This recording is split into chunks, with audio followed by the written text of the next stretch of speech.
Good evening. I'm John Wensky, Chairperson of the Shrewsbury School Committee, and welcome to our meeting for Wednesday, April 30th, 2025.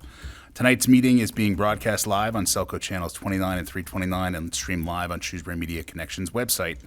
Thank you to Shrewsbury Media Connection and Liz Poplowski for their assistance with this broadcast. Tonight's meeting will be rebroadcast on SMC's website and their YouTube channel between now and our next scheduled meeting on Wednesday, May 14th. The first item on our agenda is public participation. Tonight, we have not received any requests to speak at public participation. However, if any residents wish to address the committee regarding concerns pertaining to policy, budget, and the performance of the superintendent, they should contact the chair prior to the next meeting. The next item on the agenda is chairperson and members' reports. Colleagues, anything to report? Mm-hmm. I have one thing to report. We'd like to wish our colleague Lindsay Heffernan farewell. It's her last meeting with the school committee after 6 years of outstanding service. We're really sad to see you go and really appreciate all the service you provided to our school system. We've got many guests here tonight, including your family, your children, Reed, Simon, and Claire, and your brother Neil and sister-in-law Christina. And it really want to thank you first. Thank you to also your husband Brian, who could not be here tonight. But thank you all for your support of Lindsay while she's been on school committee. It takes a village, they always say, and certainly your support of her during the time that she served on school committee has really contributed to our success during that time. So thank you very much for that. And to get us started, we have a former school committee colleague who's no stranger to town. I'd like to welcome Mr. Jason Palich to say a few words. Thank you. Nice to see everybody again. My name is Jason Palich. I had the honor of serving as a member of this school committee for 3 terms, the last 4 of which I had the pleasure of serving with Lindsay Heffernan. But of course, that is not when I got to know Lindsay. Like most of you, I got to know Lindsay when she started fighting for Shrewsbury Public Schools more than a decade ago. She got involved in the 2014 effort to pass Shrewsbury's first operational override. She got involved again when it was time to do something about Beal School. I was thrilled when she decided to run for school committee and join this body. Lindsay is a warm, friendly, caring, nice person who works collaboratively. But what I like best about Lindsay is that she can bring the fight when that is a necessary thing to do. And while obviously school committee works collaboratively in a positive way with other elements of town government, sometimes it is necessary to bring the fight to do what is necessary to support Shrewsbury Public Schools and to support Shrewsbury students. And Lindsay has never backed down from those conversations. And I hope that she knows that thousands of kids throughout town have benefited from her service in government, and I hope that as she leaves tonight, she knows that thousands of kids will continue to benefit for many years to come. So thank you all for giving me a few minutes, and congratulations, Lindsay. Thank you for your friendship. Thank you for your service, and I hope that we have not seen the last of you in town government. Thank you very much, Jason. Thank you. I also mentioned we have 2 representatives from the Select Board, Michelle Conlon and Carlos Garcia. Carlos, did you want to say a few words? And I'll be very brief, but Lindsay, just want to thank you for your years of service to this community. You may have served 6 years in this body, but it's really been beyond that, as Mr. Palich mentioned before. I think my favorite memory of Lindsay is we don't live very far from each other, so one day I was walking the neighborhood and Lindsay came out and was wearing a shirt that had my grandfather's name on it. And it just was such a nice, it was just such a cool experience to see it. I was like, wow, why is she wearing this and how did she get it? But really, I have appreciated our friendship over the years. Really honored to have had the opportunity to work alongside you in my role as a member of the Select Board, and hope to continue working alongside you in local government and outside of it to make our community better. So thank you for all that you've done for us. Thank you, Carlos. We have to say, Carlos is acting like he was just wandering the neighborhood. Carlos is knocking doors. Of course he's knocking doors because he's got something always up his sleeve that he was working on. And yes, and your grandfather was an incredible member of the community, and I was very proud to wear his T-shirt. And the children now know, like, that's a shirt that now that I know you means even more to me. Yeah. Thank you, Carlos. Thank you. Right. Colleagues' comments. We'll start with Ms. Fritz. Sure. So I also met Lindsay way back when you started attending public meetings to speak about your concerns regarding the school budget and reductions in staffing in educational services. And I always thought you were accompanied by your husband, Neil. And then you quickly, sorry, Neil, pointed out, no, that's my brother. So I'm like, all right, so she does have a husband, but that's not the guy. And I'll always remember that. So during your tenure on the committee, you've had an unwavering commitment to public education. Your wisdom, expertise, and dedication has been instrumental in driving Shrewsbury Public Schools forward. You've always been forthright and championed the need for strong educational services for all students. And we've worked together on the financial subcommittee, and we were the school committee representatives at the 2-2 meetings with the select board, the town manager. And those were wonderful meetings, and I'm so grateful for your leadership and the expertise that you brought to these meetings. Your knowledge, your guidance, and collaborative approach was invaluable to fostering understanding and truly made an impact to the success of our school district. You also wear many hats. You're a school committee member, and you're also the chief of policy and strategic planning at the MBTA. God bless you.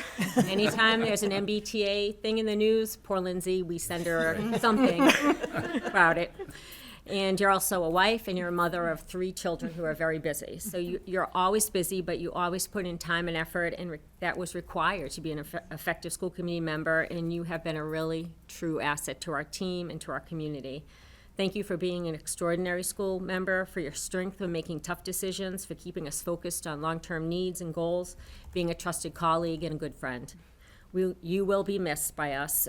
While you are leaving the role, your dedication and contributions over the years have made and will continue to make our district a better place for students to learn and grow. So thank you for everything, and you will truly be missed by all of us. Thank you so much, Sandy.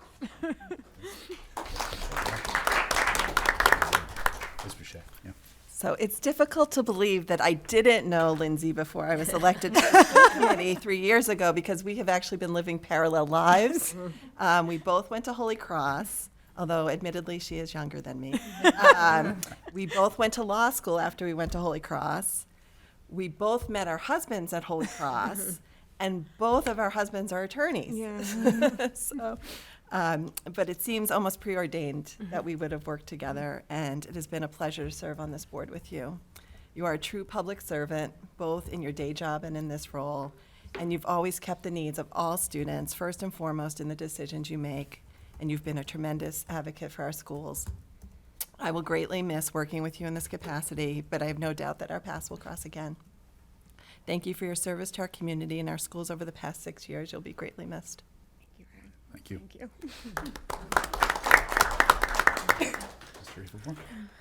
Today has been a day I've been willing not to happen since you told me that you were not rerunning for your position. As you step down from the school committee, I just want to say thank you. Not just for your tireless advocacy for students and families, but for doing it all with heart, humor, and the kind of determination that makes people know that real change is possible. You have been a fierce champion for students, staff, and families across our district. You have been a wise voice in the room, and you are certainly, as Jason alluded to, not afraid to voice your concerns, your appreciation, or your perspective. Your passion has made a lasting impact. You've left awfully big shoes to fill. If I can achieve even a fraction of what you've achieved, I will consider myself lucky. Thank you for everything, for your time, your fire, and your friendship. We're better because of you. I'm not going to give away what we have for you, but I will say that our friends at Maple and Main had a big part of our thank you to you. I do want to thank Jen Tabor, who is the retail manager at Maple and Main, along with Ryan, who was my personal attendant the day that I went in. He was of enormous help, but you'll be happy to know that because of you, there's going to be something new on the shelves at Maple and Main. So we'll see what it is. Nice. Oh. Ms. Boucher. Yeah. All right, well, before Lindsay ever held the elected title here at school committee, which, by the way, from a school committee perspective, is referred to as elected volunteer. Lindsay, you're already doing the work, right? You're showing up, you're speaking out, standing strong for public education, especially during some of the toughest times that we had from a budget perspective. You were always at every one of our budget hearings, and we so appreciated it because we didn't get a ton of people, and we don't typically. I mean, this is a big crowd today, so and we do live a few streets away, right? And unlike Carlos, I was wandering the neighborhood when she decided to run. So I was wandering the neighborhood when she decided to run, and for me, it felt like a natural fit because of your advocacy prior to even considering running for school committee. You were already doing the work. It wasn't something that some idea that you had like, hey, I think I should run for school committee.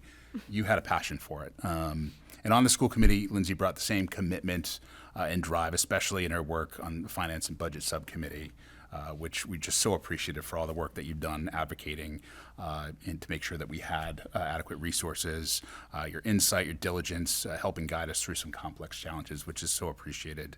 You're a tireless advocate, especially around literacy, playing a critical role in helping our district address learning loss in the wake of pandemic, and we really appreciate that. I mean, really, you've made a lasting impact as both an advocate and a colleague. And while we'll miss you on the committee, we're hopeful and confident that your voice for public education will continue to be heard. And I just want to thank you for everything you've done for our committee. And you've set the bar really high. And we're so grateful for your leadership. So thank you so much. Thank you, John. Dr. Sawyer, comments? Thank you. Again, want to thank Ms. Heffernan for her service. I also, I think, first was connecting around at the time of advocacy for the override, and as we've stated in some of our recent budget presentations, we cannot emphasize enough how critical that override in 2021 was to the stability financially of our school district and our community, and that leadership was critical. I know that, and you know, from the position she holds now in her education, that Ms. Heffernan has a very deep understanding of leadership and policy development and implementation.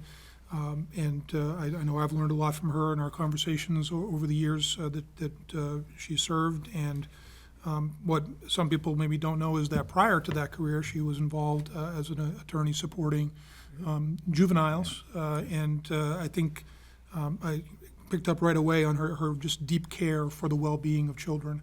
And so being able to use her talent organizationally to serve a purpose that has made our schools better for the young people in Shrewsbury, I think, has been tremendous. Literacy was mentioned, staff support for mental health. We heard a report in a little while about that.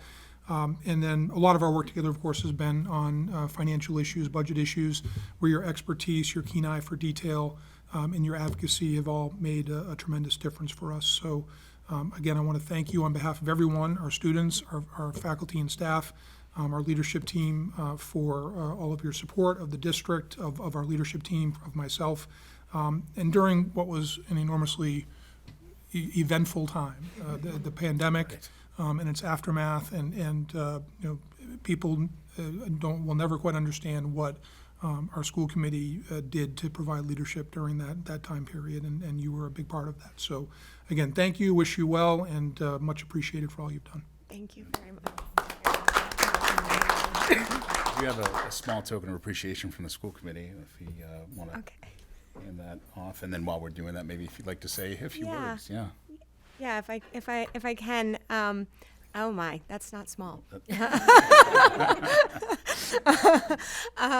I am so touched by the people who are here today, by all of my colleagues, and your kind words. When I think about 2019, when I joined this committee, my kids were 11, 9, and 6.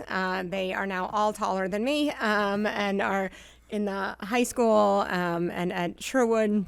And I think about how they have grown in 6 years. And I also couldn't help but reflect about the ways in which this community, and particularly the school district, has grown, and some incredible achievements that we've had in those last few years. And I would love to just spend a few moments and tell you a few things that I'm most proud of that this district has done and this community has done, some of which you've already mentioned. But as I was reflecting, actually, you'll see I have notes all in the margin because I kept thinking of more and wonderful things that I hope that we're contributing. And I hope that people see. The day that I began here, my youngest was in half-day afternoon pre-K because we had lost the lottery and we were paying for tuition for her to go to kindergarten in the morning at a private education center and then take a bus to the Shrewsbury Public Schools. We had a wonderful kindergarten teacher, Miss Barrett, but we now have access for all kids to have full day kindergarten and just how incredibly important we know that is. Opened a fabulous building and new elementary school at Beale, expanding that kindergarten access to everybody. We're even now expanding into, so excited to have 2 full day pre-K classrooms, right? And thinking about what that looks like and what the future might hold for some of our youngest learners. And in the middle of all of that, had to redistrict, from 4 schools to 5 schools, and in a remarkably calm, way, in a way that I think demonstrated a lot of transparency for something that could be really upsetting for families. Dr. Sawyer, I appreciate your mentioning of our investments in mental health. I think they have been critically important. I remember sitting with Meg Belcito before I actually sat in the seat in her office and her reviewing with me our youth risk behavior survey data that pre-pandemic had a lot of things that were alarming and that were notable and needed attention. And now we have more clinical staff and caseworkers to support mental health and behavior needs that we didn't have before. And whether it's from PBIS, we'll hear tonight more about universal screeners, her work to help bring us to be a unified district and what that means and that sort of culture change, and couldn't be more proud of the RISE program and what that looks like, how exciting and what a joyful space that is for our community. We address sleep time, which I was bothering Dr. Sawyer about more than a decade ago. That as a parent and somebody thinking about juveniles, and I know that I have kids who sleep more every day because of it, so I certainly feel that. We like that. We completed a really major overhaul around our literacy program to align us with best research, while trying to figure out how to do that major change and support all of the teachers and staff to do that work. But we're seeing really strong growth, and those scores are reflective of that work. We reduced fees in a bunch of different ways in kindergarten and tuition, a few years later on activity fees to make sure kids could be involved in the various after-school programs, and this year thinking about athletic and bus fees. And so when we think about equity and what does it mean to be public, those have always been important pieces for us.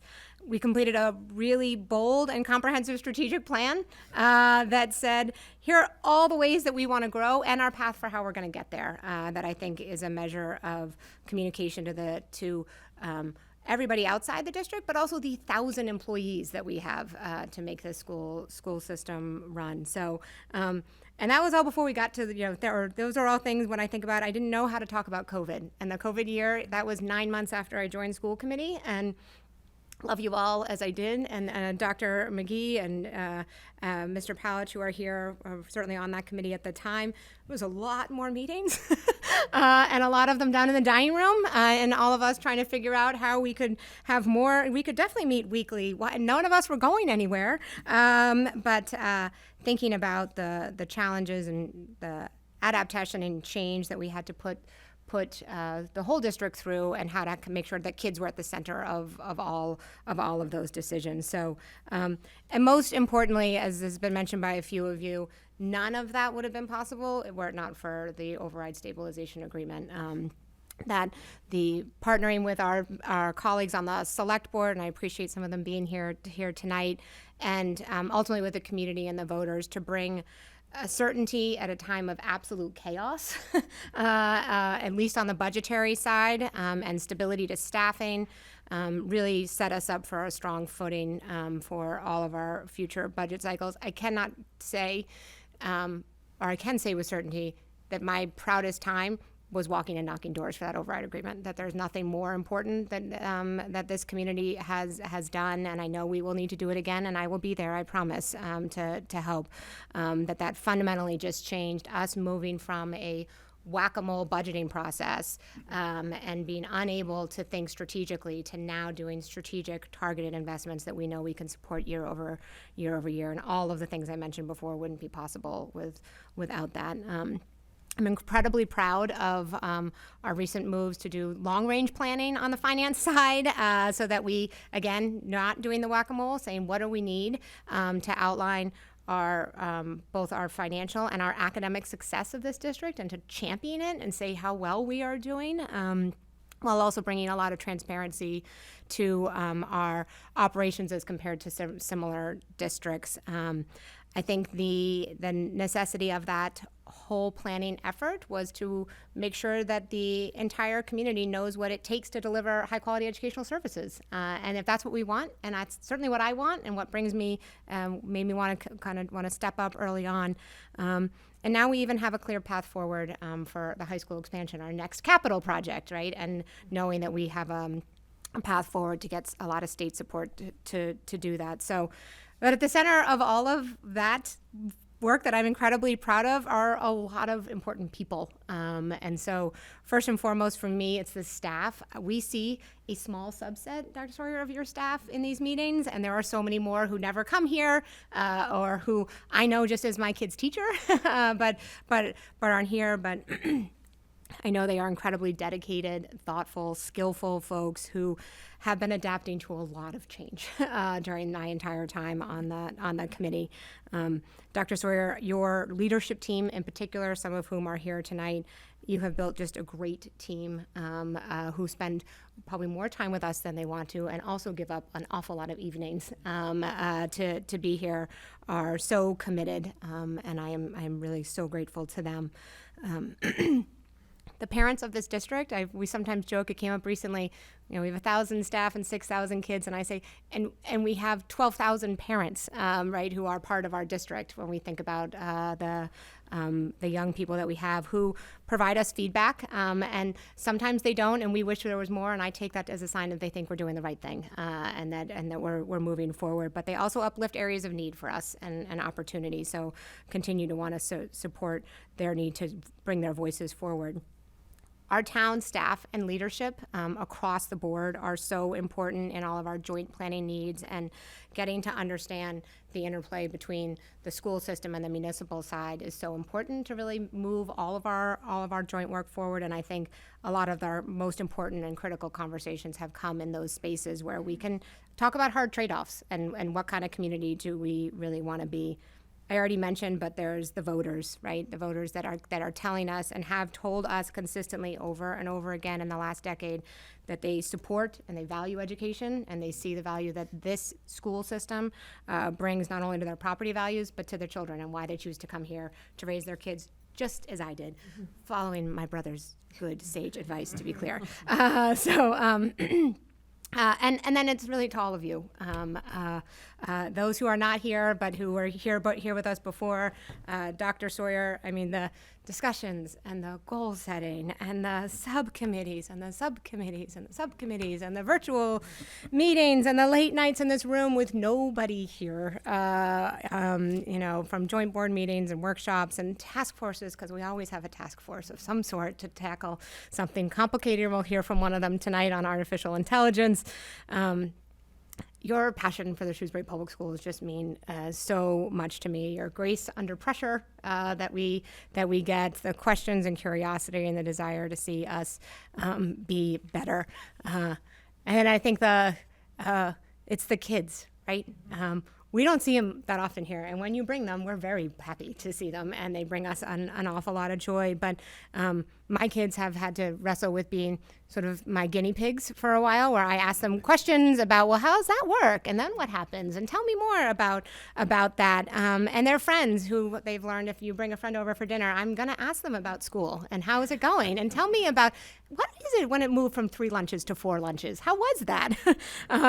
So I am just incredibly appreciative from the small moments of reading day or hearing about the struggles and trying to figure out how do we solve some of them for some newcomers to our community and what should we be doing for them, to being at graduation day and seeing them just shine. It is really what it is all about. But when I think about what I am most ultimately thankful for, it is my family. You said it takes a village to. I think it takes a village to run the school system. It takes a village to run my family. We had to come in 3 different cars, and different ones had to be driven by different family members to get here. I'm incredibly appreciative to my brother and sister-in-law for being here tonight, and who consistently said, "If you run, I'll help make sure your kids are fed." And I said, "That's going to help." And so my spouse Brian couldn't be here tonight due to a work obligation, but he and my kids all know that for Wednesday nights, I have not been around for the last six years, and I've missed dinners, and I've missed conversations, and I missed chorus concerts. There's the school events get planned on Wednesday nights too, it turns out. So I want to thank my kids most last for all of your support and the incredible pride that I see in you, and I love you all very much, and I thank you. Thank you all very much.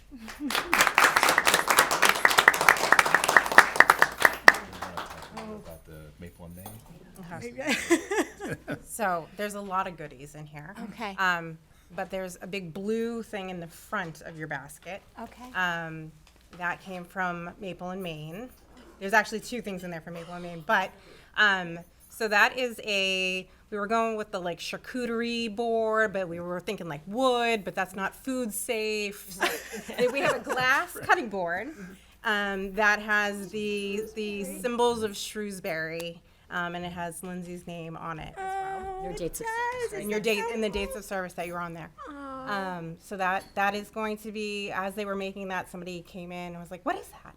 And they're like, "Oh, it's a cutting board." And she's like, "I want one of those." So they bought one already. So this is a good idea. And that will, now when you walk into Maple and Maine, there will most likely be cutting boards, and we can think it was because of you. I love that, and I like that it's town hall right in the center. This Yeah. right Right in the we middle. spend so much loving time in. Take us outside there when you're cutting your cheese and having your wine. Oh, you are all And watching so us on kind. Wednesdays. And watching us on Wednesdays. I will toast you.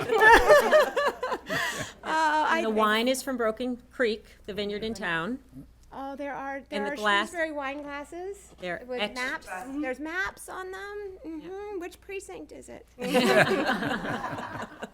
This is so amazing. You are all so And then kind. that is a candle, also from Maple and Maine. Oh my goodness. Which the flavor, it's custom for you. It's also personalized, but in a random, Mr. Wensky's daughter is this like culinary chef galore.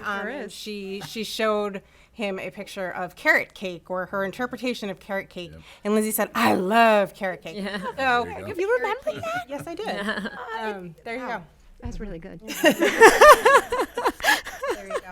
Oh my goodness, you are all so very, very kind. I really do appreciate it endlessly. I'm overwhelmed. So, well, thank you you. very much. Thank you for very all that much. you've done. Thank you. Another round of applause. For Yeah.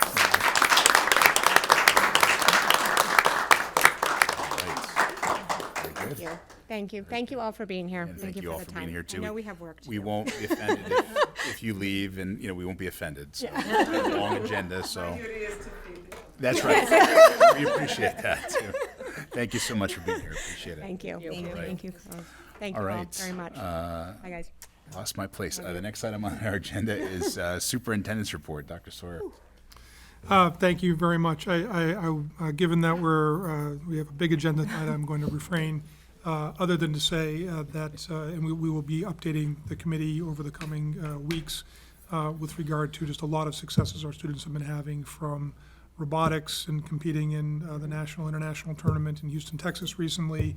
The DECA Business Club just finished competing in Orlando, Florida. Our DI group is going to Kansas City for their competition. Speech and debate continues to do well. So again, we're just really pleased with how well our student groups are doing, our athletic teams as well, visual arts, concerts happening all this week. There's just lots to celebrate. And we're looking forward to a busy spring, and we'll certainly be bringing some people forward to school committee for some recognition. But I deeply appreciate all the hard work people are doing to provide not only our day-to-day really critical academics, but also all of these outstanding co-curricular activities that really our students are thriving in. So I'll leave it at that this evening as superintendent's report. Great. Thank you very much. The next item on our agenda is time schedule appointment. It is the Shrewsbury Education Association Unit A contract ratification vote. Negotiation between the school committee, represented by myself and Ms. Fritz, along with the central office administration, representative principals, the district's legal counsel, and the Shrewsbury Education Association Unit A negotiating team concluded on March 31st, 2025, with a tentative agreement between the two parties. The interest-based bargaining approach was used again for these negotiations for the third cycle in a row. A copy of the memorandum of understanding between the parties and the specifics of the agreement regarding the changes and updates in the contract has been provided under separate cover. So exciting news. I know we announced that briefly in our members' report. I know President of SEA, Kelly Finneran, is here. And just can't thank you enough and your team for your partnership. The interest-based bargaining format has served us very well. It is a collaboration. It's not a side versus side. In fact, we sit in IBB, opposite chairs, right? So we're all around like a big horseshoe, trying to solve the challenges of just negotiation and just really have transparent, honest, open discussions. And I just felt like this was the best of the three that I've been a part of, and I think among the fastest that we've gotten resolved. I really just felt really good about the entire thing from end to end. So just a little high-level information in terms of the compensation terms. I know there's going to be other details that we can obviously post, so the compensation in year one, the agreement was for 3% increase in steps 1 through 12 and a 3.25% increase for step 13 when we dropped step 1. Year two, it's dropping step 5 and then a 2.75% increase for steps 2 through 6. Step 7 to 12 was a 3.25% increase, and that was for 3% increase for step 7 to 12, 3.25% for step 13, and then year 3, 3%, all steps except for 13, 3.25%, and we dropped a step in the process there. So with that, I hope I'm not leaving anything out. Ms. Fritz, further comments? I also wanted to thank SEA President Kelly Finneran. I think all of the contract negotiations we've worked together on all these years, and along with Travis Babb, your MTA rep, and as well as the school committee IBB team, Amy Clowder, Barb Malone, Meg Balsito, Chris Girardi, John Kelly, Kristen Gasper, Todd Bazzillo, Holly Burak, Dr. Sawyer, John, myself, and as well as our counsel, Sarah Spatafor. It was, I think, the best one that I have ever participated in. We had a lot of very honest, the conversation in the room was difficult at times, but that's how we learn, that's how the SEA learns, and then we come to a better conclusion by staying in the room and really working through everything together. So I'm very grateful to your team and all the information they shared with us and all the nights that we put in to get this done, and it was the quickest one that I've ever been on. So thank you to everyone, and I think it's a good contract for our staff as well as for the community. So thank you. Absolutely. Further comments? Anybody? Dr. Sawyer, yeah. Thank you. First off, on behalf of my colleague, the town manager, Mr. Mizikar, who did send an email to the school committee earlier, under state law, the town manager has a vote on any collective bargaining agreement that the school committee enters into. Mr. Mizikar was not able to be present this evening, but he did signal his support of the agreement. He has reviewed the agreement and is in support of it, so I wanted to pass that along. I also wanted to thank the school committee, the team that the school committee and I put together to negotiate, Ms. Finneran and the SEA team. I concur with everything that's been said about the quality of the negotiation. Using interest-based bargaining has been a much better approach, and I think it's resulted now in the third contract cycle in a row where there's a win-win agreement. That's what anyone should be going for in any negotiation is a win-win. I think this accomplishes that. I think the financial terms that Mr. Wensky spoke about is maintaining competitiveness in the market, in some places where we were not as competitive as we'd like to be. It will help us, I think, attract and retain staff in an environment where that's becoming more challenging. There are fewer people going into education. It's a very challenging career, and we want to be able to attract terrific people to our district, and financial compensation is obviously part of that. By shrinking the number of steps, I think it's going to be more competitive at the lower end of the scale as well as the middle part of the scale.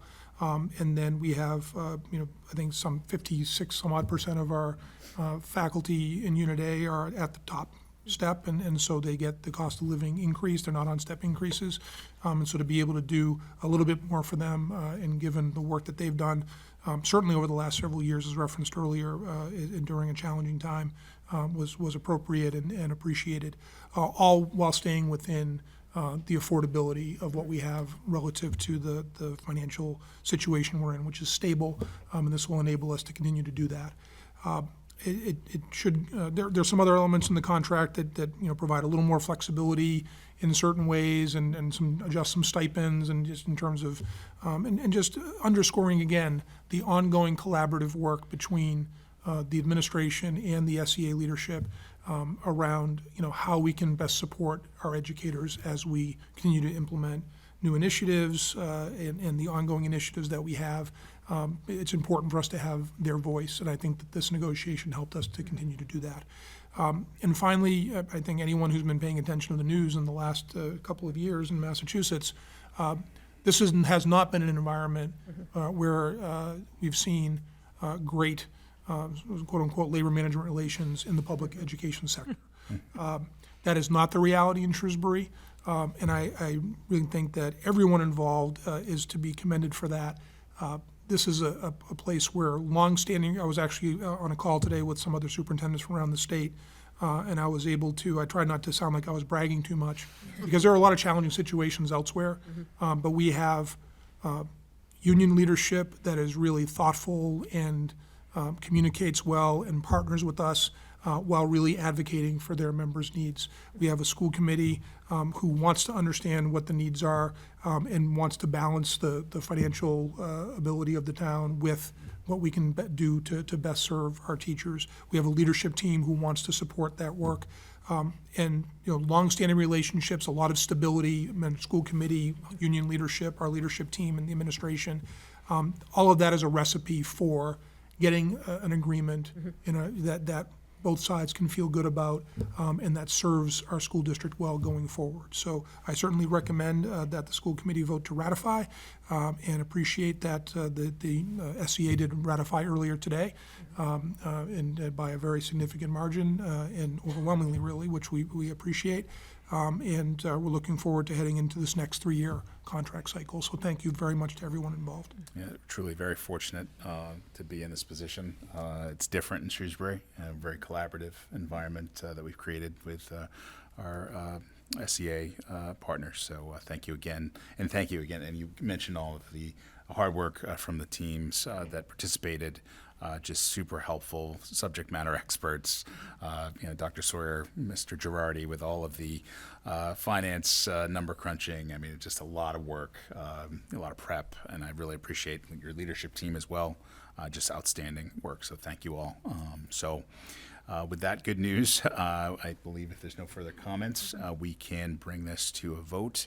Therefore, I need a motion that the committee vote to ratify the 3-year successor contract with the Shrewsbury Education Association Unit A as presented. So moved. Second? Moved and seconded. All those in favor, please do so by saying aye. Aye. And the motion carries unanimously. Thank you. All right, next item on the agenda is a time schedule appointment. It is an annual report regarding clinical and mental health services. Tonight we have Jamie Millette, who's the Director of Mental Health and Counseling, and Ms. Meg Belcito, who's the Assistant Superintendent for Student Services. Ms. Millette and Ms. Belcito will provide us with an update regarding the mental health and behavioral health of students at Shrewsbury Public Schools, and they'll be able to answer questions from the committee members. They enclose a report in our packet that outlines key areas of responsibility, mental health trends, department data analysis, staffing, training, and community partnerships. And with that, I'll hand it over to Meg. Yeah, thank you so much for having us tonight. I have to say thank you, Lindsay. Certainly over the years, You've been extremely supportive to our department, and especially in this particular area. The difficulties that we've seen over the years and how to add support. And we've been super fortunate to have this whole committee, but also your advocacy. Jamie wouldn't be sitting here as the director of this department if it weren't for all of you and your support, Lindsay, so thank you. And Jamie is now in her third year, so she's here for the third time. And this year has been pretty busy for Jamie, too. I don't know if you saw quickly as we were putting it up, but Jamie's returned from maternity leave. So we're super happy to have her back, and it's like she never missed a beat. So without anything else, I'll turn it over to Jamie. Great. Thanks for having me back for our spring date that we seem to be having annually. I was on maternity leave and I was watching some school committee meetings. I couldn't help myself. And I was like, Meg, when are they going to have me? A week or two before. This isn't a lie. This is actual. I was like, I got to make sure I'm ready when I get all my information together. So thanks for giving me a little bit of time to settle in. So I have some things to go over. Obviously we've been going through this now for 3 years, and the department's been growing. We're now at 36 FTEs, which is awesome, and that's thanks to you guys. Like Meg said, I wouldn't be sitting here if it wasn't for your support, so I appreciate that. So we'll go over some district data, we'll go over some professional development highlights, we'll talk about our new TLC program over at Beal, and then wrap up with some recommendations. All right, we can just scoot right along. So I'll start with talking about our screeners, which, every year have been coming in and we've been beefing up our screeners and just getting more comprehensive. Just want to review the importance of it. It is a proactive approach, and that's why we run the screeners. And we do run them across a variety of grade levels, and it helps support our MTSS process. I think one of the most beneficial things that comes from a screener is that it gets kids connected with an adult at school that they might not otherwise get to talk to. When I was a school adjustment counselor, I think that was the biggest takeaway for a lot of the kids. They didn't know who I was, and then they had another trusted adult, in the building. So kids that do screen in, they do get that follow-up as well. This just looks at the screeners that we do run. Nothing's new here from last year. We still run the SBIRT screener in conjunction with the nurses for around substance abuse in grades 7 and 10. We do the BSAD, the adolescent depression screener, in conjunction with the signs of suicide curriculum. We've expanded that to hit grade 6, and then we also go grades 8 over at Oak, and then 9, 10, and 11 at the high school. We're also running the GAD-7, which is an anxiety screener at grade 7, which kind of hits that in-between grade that doesn't get the BSAD and SOS curriculum. And then we also use Panorama as more of an SEL screener, which is a little different than a mental health screener, and that runs in grades 3 through 12. I won't spend too much time. I just wanted to make sure everyone saw the data. What's really great is that now we have last year to look at as well in terms of trends. Everything is pretty on point in terms of what we saw last year. Nothing seems atypical. We had about 6.5% opt-outs this year. That's pretty typical. It's what we saw last year as well. Something that I am really proud of across the district, grades K through 8, is that we are offering tier 2 groups. So we did some professional development around cognitive behavioral therapy, which is an evidence-based intervention that addresses anxiety, depression, among a variety of other things. And they use the Trail as a Wellness curriculum, which is awesome. It's evidence-based, it's designed for schools, and it's free. It's a free curriculum. And it's free. Yeah, which is even better. I really enjoy it. My clinicians seem to enjoy it as well. So we're able to offer that as a support to kids that do screen in. So we have had students not just identified through the screening process, but other students as well that have been able to access that service, which is great. Again, this is the data from last year and this year around the brief adolescent screen for depression. That is the screener that is tied with the SOS curriculum. Again, numbers look pretty similar from last year to this year. What we did see an increase with is that, the 48-hour follow-up. So that's any student who had an elevated score, which indicates there may be symptoms related to depression. It's not necessarily a diagnostic tool, but there may be some depression going on. An elevated score would mean that they're going to get follow-up from a school counselor at the high school or a school adjustment counselor at the lower levels. And we did see an increase percentage-wise of kids who did require that level of follow-up. In terms of the kiddos that needed same-day follow-up, so there are 2 questions that are around safety. So it's history of suicidal ideation or thoughts of suicide or attempts.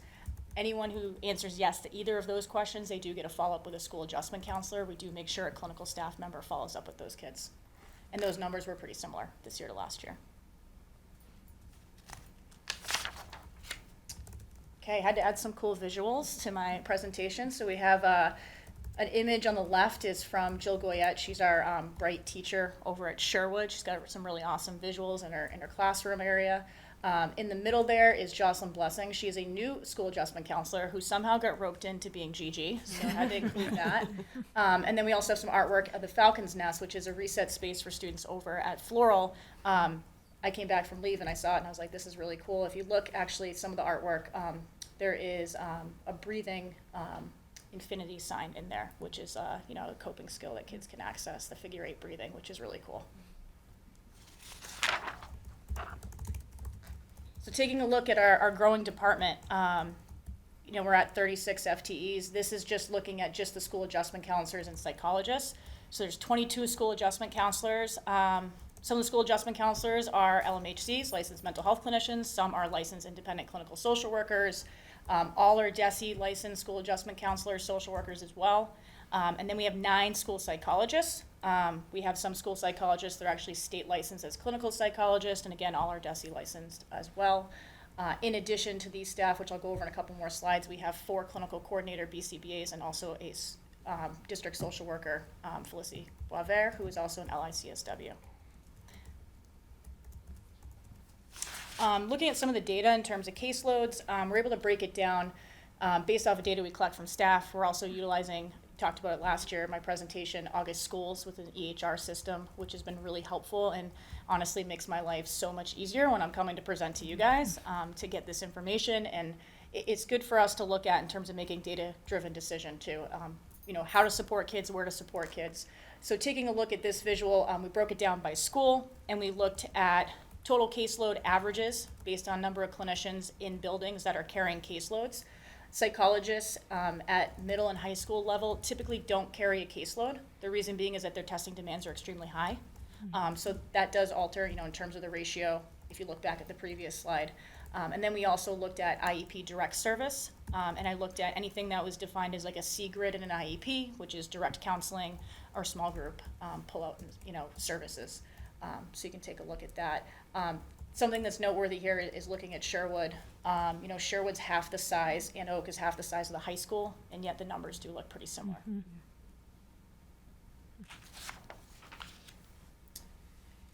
Again, we took a look at the IEP caseloads with direct clinical support by grade level, just to get a sense of transitions. We're at that time of year, we're looking at kiddos that are transitioning from schools, moving up to Sherwood or Oak or to the high school.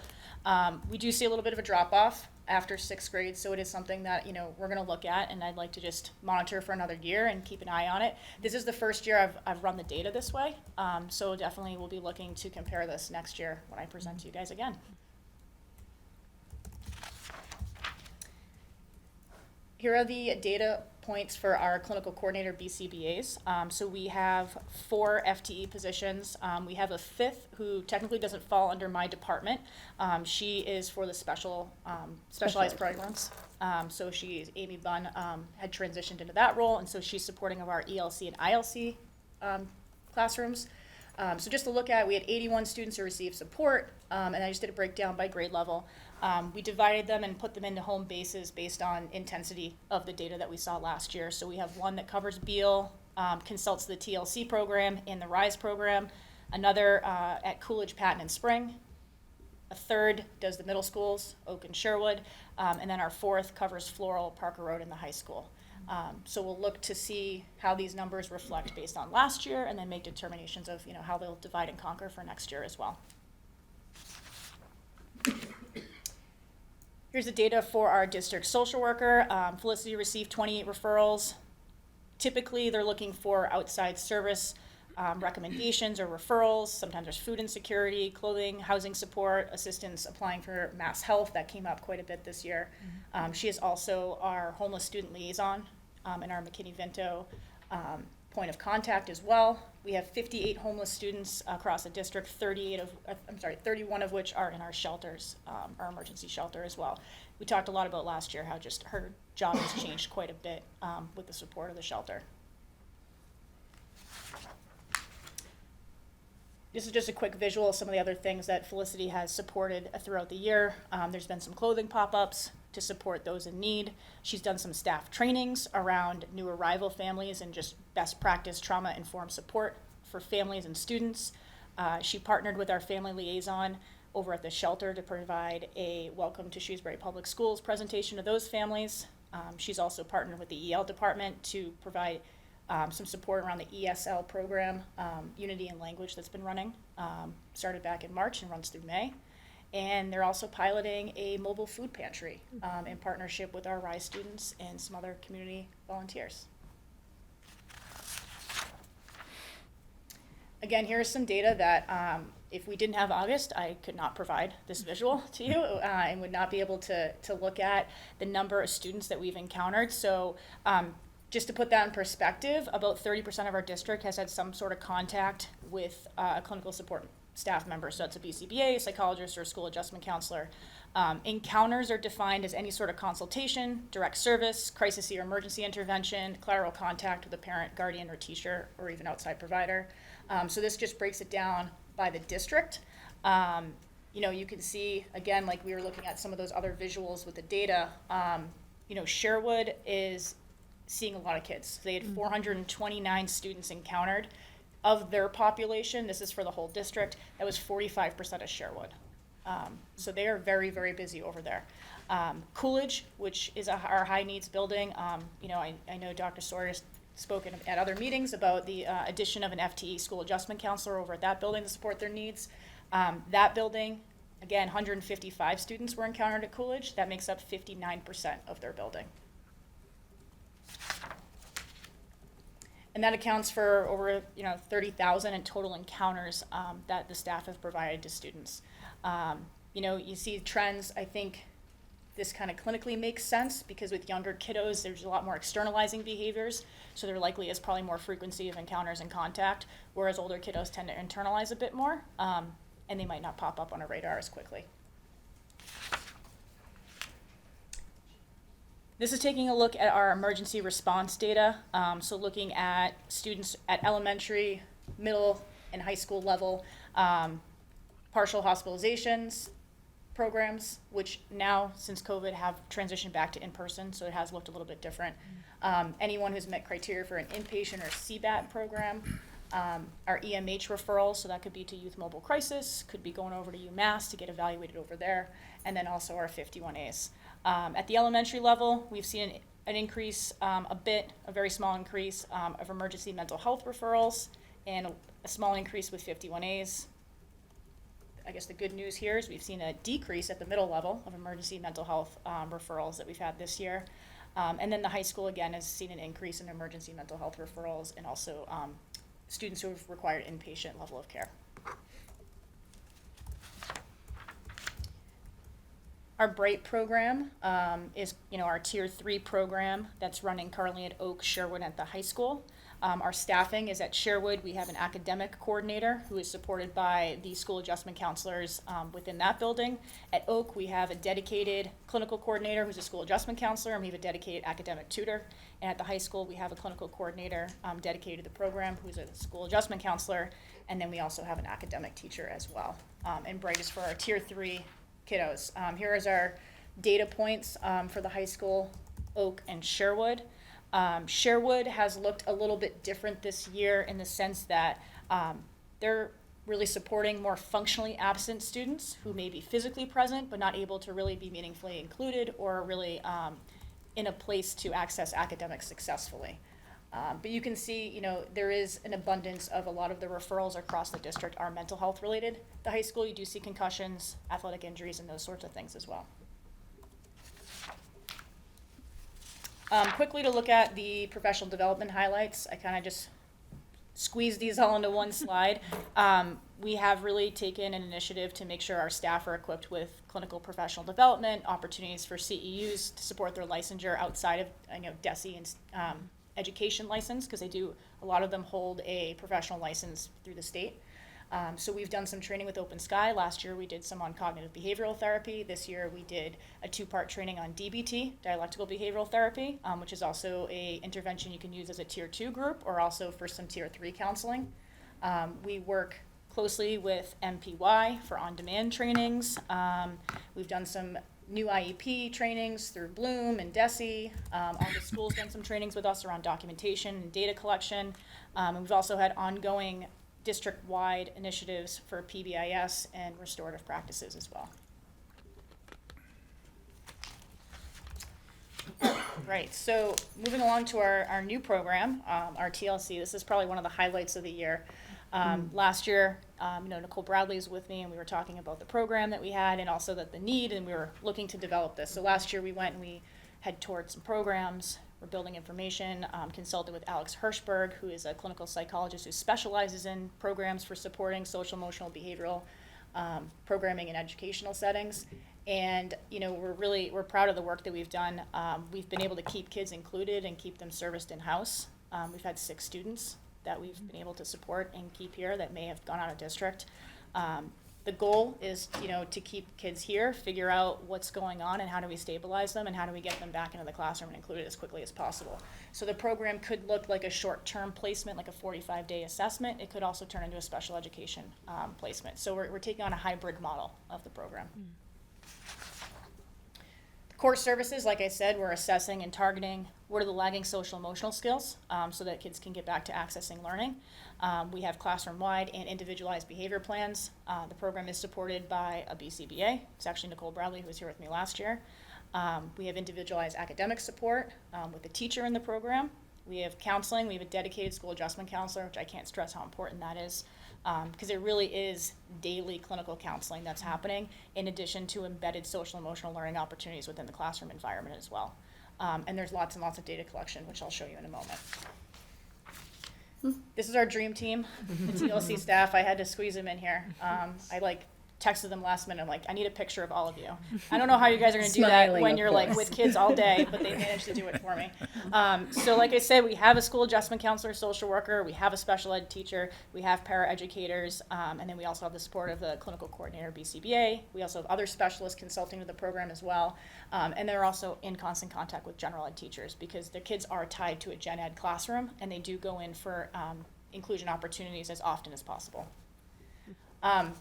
This is looking at how kids get referred. It's really, we're not taking this, we're taking this very seriously, and we're not taking it lightly when we get a kid to get referred in. We're making sure that we've exhausted all tier 2, all tier 3 resources in a building. These are for students that there's basically a degree of social cost that's happening in addition to not being able to access the meaningful inclusion. So we want to make sure that we've tried behavior plans. We've potentially done a functional behavior assessment. BCBA is involved, school adjustment counselors involved. There's been times where just the clinical counseling needs to be beefed up. We need someone who's going to be available daily, multiple times a day. And we go ahead and we look at what does that look like. We do some assessments, and then we meet as a supervision team to determine whether or not, putting a child in essentially our most restrictive place is the right move or not. I did want to highlight just the degree of data collection that's happening in TLC. Like, this doesn't happen for your average student. It's just not possible because we don't have a controlled environment. So Nicole Bradley, who is our data extraordinaire, sent these over to me. And I just wanted to just show this level of collection, and we're really being thoughtful and making data-driven decisions on these students. This is actually a very successful student. You'll see the green is percentage of the day that's engaged. The red is the percentage of the day in crisis, and then yellow is the percentage of the day regulating. So this is actually a very successful situation going back to September. The next slide is another piece of data as well that just shows you the trend lines of increased engagement and decreased percentage of day in crisis, which is exactly what we're looking for. So as this trend continues, this particular student gets more opportunities to be included in their classroom and with their peers. All right, lastly, to wrap up, looking at recommendations. So we'll continue to do universal mental health screeners. We'll look to see how we can improve those. We're always looking to see how we can improve those and improve the data collection. We're to continue to assess and implement universal tiered best practices. We're going to continue to offer professional development to make sure we can clinically support those multi-tiered systems of support, including restorative practices and alternative remedies. we're going to look in terms of the work we did with our SEB committee, Social Emotional Behavioral Academy, universal policies and procedures around continuing to beef up our tier 2 interventions, and also making sure our SWT teams, which are formerly our EIT teams, just trying to get those kind of all lined up. So we have a universal process in terms of that data collection and how students get referred to getting some social emotional behavioral support. We'll continue to work with Dr. Alex Hirschberg and continue to monitor and just increase support in the TLC program. You know, we're learning and growing every day, so we'll continue to do that. And then lastly, you know, based on the data that we looked at, you know, we're gonna have some conversations about how do we support Sherwood, because they do have a lot of need, and they do have only 3 school adjustment counselors and 1 psychologist over in that building. Okay, I think we got everything. Very good. Thank you for the report. Appreciate it. Colleagues, questions, Ms. Yeah. Heffernan? Jamie, so very, very much appreciate the report. I can't sort of attest to how incredibly impressive it is to say we're trying to change to a data-driven culture and then have this sort of presentation that is looking at this from like the school building perspective to the staff level and their caseloads to the student level, as the last couple of example slides showed. And I think that the team that you have built out and your role in particular is just like advancing us so much farther than where we were, at least when I began on the committee. And I'm just really impressed with our ability to bring in the variety of best practices and at this high level, right? Whether it's from screeners or evidence-based interventions or DBT or CBT or all these different sort of modalities, and say, this is what it's going to take. And I know that there are people in our community that are still sort of saying like, why are the schools doing this? I know that's out there. And then at the same time,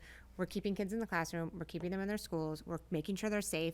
And even with all this intervention, there's still some concerns, right? And so it's hard to sort of sit through this and have already gone through our budget process and go, and we still have some needs we can't figure out how to meet, right? And so the Sherwood level is alarming. The caseloads in some of those places are a little alarming.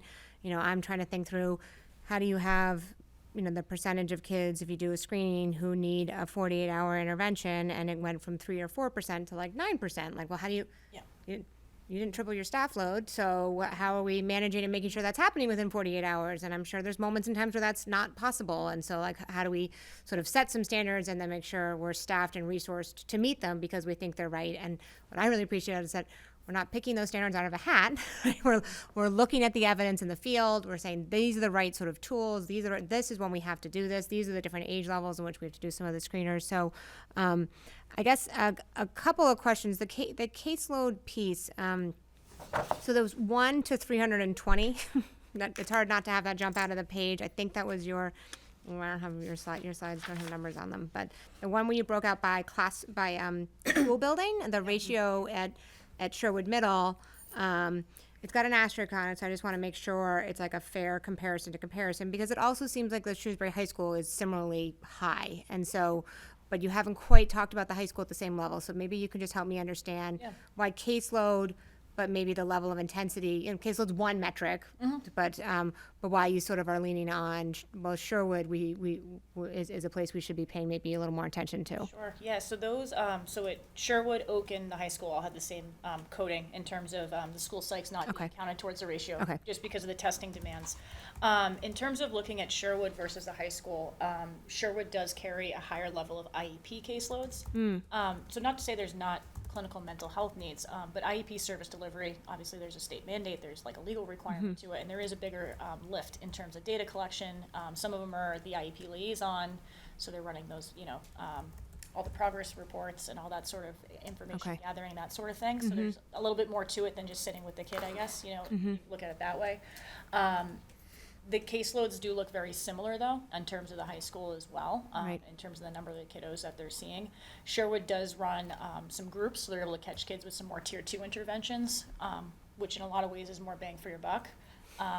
But it also is very challenging. You bring up a really good point about the screeners, because that's my biggest worry over there is, you know, when we run a screener, we have to have intervention support. You don't just run a screener just so I can show data. We have to have interventions, right, to make sure we can support the kids. So they're scrambling sometimes, and they're really busy, and it is very stressful for the staff at times, depending on numbers, that come in each week when they run the screeners.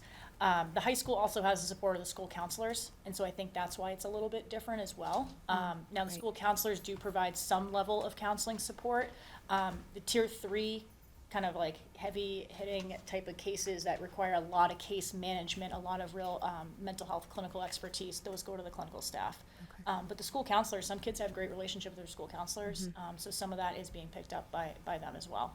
So it is a little bit different in that sense. Okay, so when you think about, if I can just follow, when you think about the caseload being sort of like one thing to look at, it's both the population, some other supports that could be available, like at the high school, but at the middle school, you're seeing, kids who also need different kind of services sometimes because of their IEP and sort of, but between all of those, sort of Sherwood is the place when you say, where do I need to focus? That's why Sherwood kind of bubbles up for you. Okay, and if 2 questions, if I can, Mr. Winsky. The one, can you just remind those of us who feel like we should know these words now and yet get confused?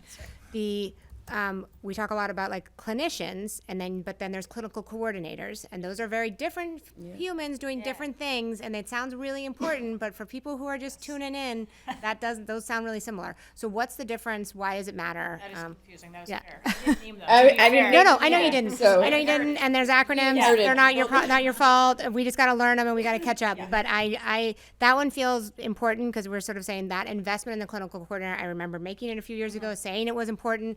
Hearing you say it's important. I don't think the community necessarily understands the difference. So if you could you can speak to me like I'm dumb, but also everybody else out there who's like, what is this, and why does it matter? In here you could have dove into probably. So our board certified behavioral analysis are our BCBAs, so those are our clinical coordinators. Okay. Should just refer to them as BCBAs, it'd probably be easier. They do a different level of support. So they are more of a consultant at a tier 3 level. They're doing like functional behavior assessments, classroom observations, and developing individualized behavior plans to help support the kid. A lot of times they are working in conjunction with the school adjustment counselor or school psychologist. And then Amy Bunn's role is really looking at working with the intensive and the ELC classrooms. Okay, that's super helpful. And my last question, if I can, a few years ago, certainly exacerbated during COVID, we had kids who needed EMH screening, were deemed appropriate for some sort of inpatient care, and yet couldn't get into care, right? And we would see them sometimes cycle in emergency rooms or wait, and then suddenly like be back at school, but nothing had particularly changed. And so has that trend in any way shifted in terms of wait lists and bed availability as we're kind of coming out of COVID and thinking about staffing, or are we continuing to see that lots of those kids you're identifying, you're going through a lot of effort, we're trying to get them what they need, but is that there on the sort of other side of the mental health world? I wish I could say it's better. It's probably pretty similar. Partial programs have gone to in-person, which is nice because there's just a lot of kids don't do well with telehealth or do a program online. I totally get that. But then there's other barriers to that as well, because then it's like transportation, parents got to make sure they can get the kid there. It's pros and cons to both. But we're still seeing it. There's other services that are being offered, like intensive in-home services, and kind of like step-down options for parents, which is somewhat of a catch. There's also a bunch of new programs that are popping up as well, but the bed search is still really challenging, especially for our younger kiddos. There's only one CBAT inpatient hospital level of care that actually will work with our youngest population in the state. So there's very few beds for some of our youngest kiddos. Again, just hugely appreciative. Thank you very much for the level of both transparency, but also just, I think, really elevating the quality across the board. And this notion of it's very obvious that you also have an action plan of other things you're still trying to do. Of what does that look like across all the elementary schools? What were formerly known was the EITs, and we have some work to do there. We've still got a lot more as we build this out, but it's incredible progress. So thank you. Further comments, Ms. Sharif-Kapoor? First of all, thank you to you and your team. Without you, I'm not sure what we would do. And I'm incredibly grateful for the investments in the mental health services that have been had over the last few years, because it's clearly necessary. I have two questions for you. One is kind of more like high level, but the data, especially when we're looking at, I'm just gonna pull up the slide. It was the one where we were looking at the buildings. or the grade levels. I don't remember which one it was, but we have, I mean, obviously, high school has a high number, the middle schools have a high number, but elementary has a high number too. I mean, we look at it and some of the graphs look smaller, but we have 5 buildings. And that's a high number of students across the district that are needing mental health services. Is that something unique to Shrewsbury, or are we similar to what's happening statewide, nationally? Where do we kind of fall into that? I mean, we have obviously a lot of supports in place, so we're probably better off than a lot of different districts, but is this a normal look for what mental health is right now? Yeah, it is pretty standard for what other districts are seeing. When you look at it even by grade level, you know, I did like encounters by grade level as well. You see a ton in kindergarten, you know, which, you know, those are our youngest kiddos. You're like, oh man, how is that happening? But you also think about too, like, we're still recovering out of COVID too. You know, my daughter was born in 2020, so it's always going to be my benchmark. She's going into kindergarten next year.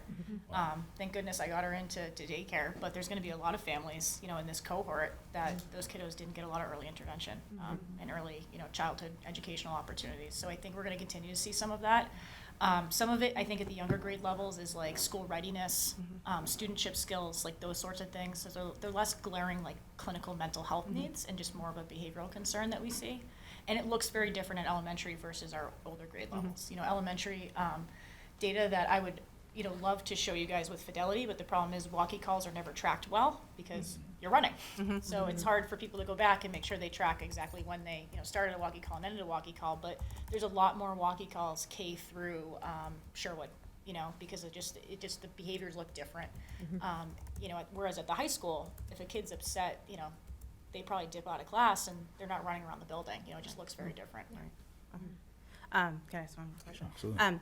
And also, how are, especially seeing that we've seen in the last couple of years, we've had an increase in our EL population, and our demographics have shifted a little bit, so we may have more families that are coming into the district that English is not their first language. How are the screenings given to students that fall into that population? Because obviously we want to make sure all students are covered, but how do we give that to that group of students? Yeah, so we work with the EL teachers in the schools ahead of time to identify the students. They do, rather than get it on a Google form, we do give it to them in paper, but all the screening tools are accessible in a variety of languages, so we make sure that they get it. It does have to be done by paper and scored by hand, kind of old school, but we make sure the kids get it in whatever language they need. So we just work with the EL teachers and, you know, see what makes the most sense, and then we use, you know, whatever service we need, whether it's Line, Bridge, or a translation app for follow-up if we need to. Perfect, thank you. Great.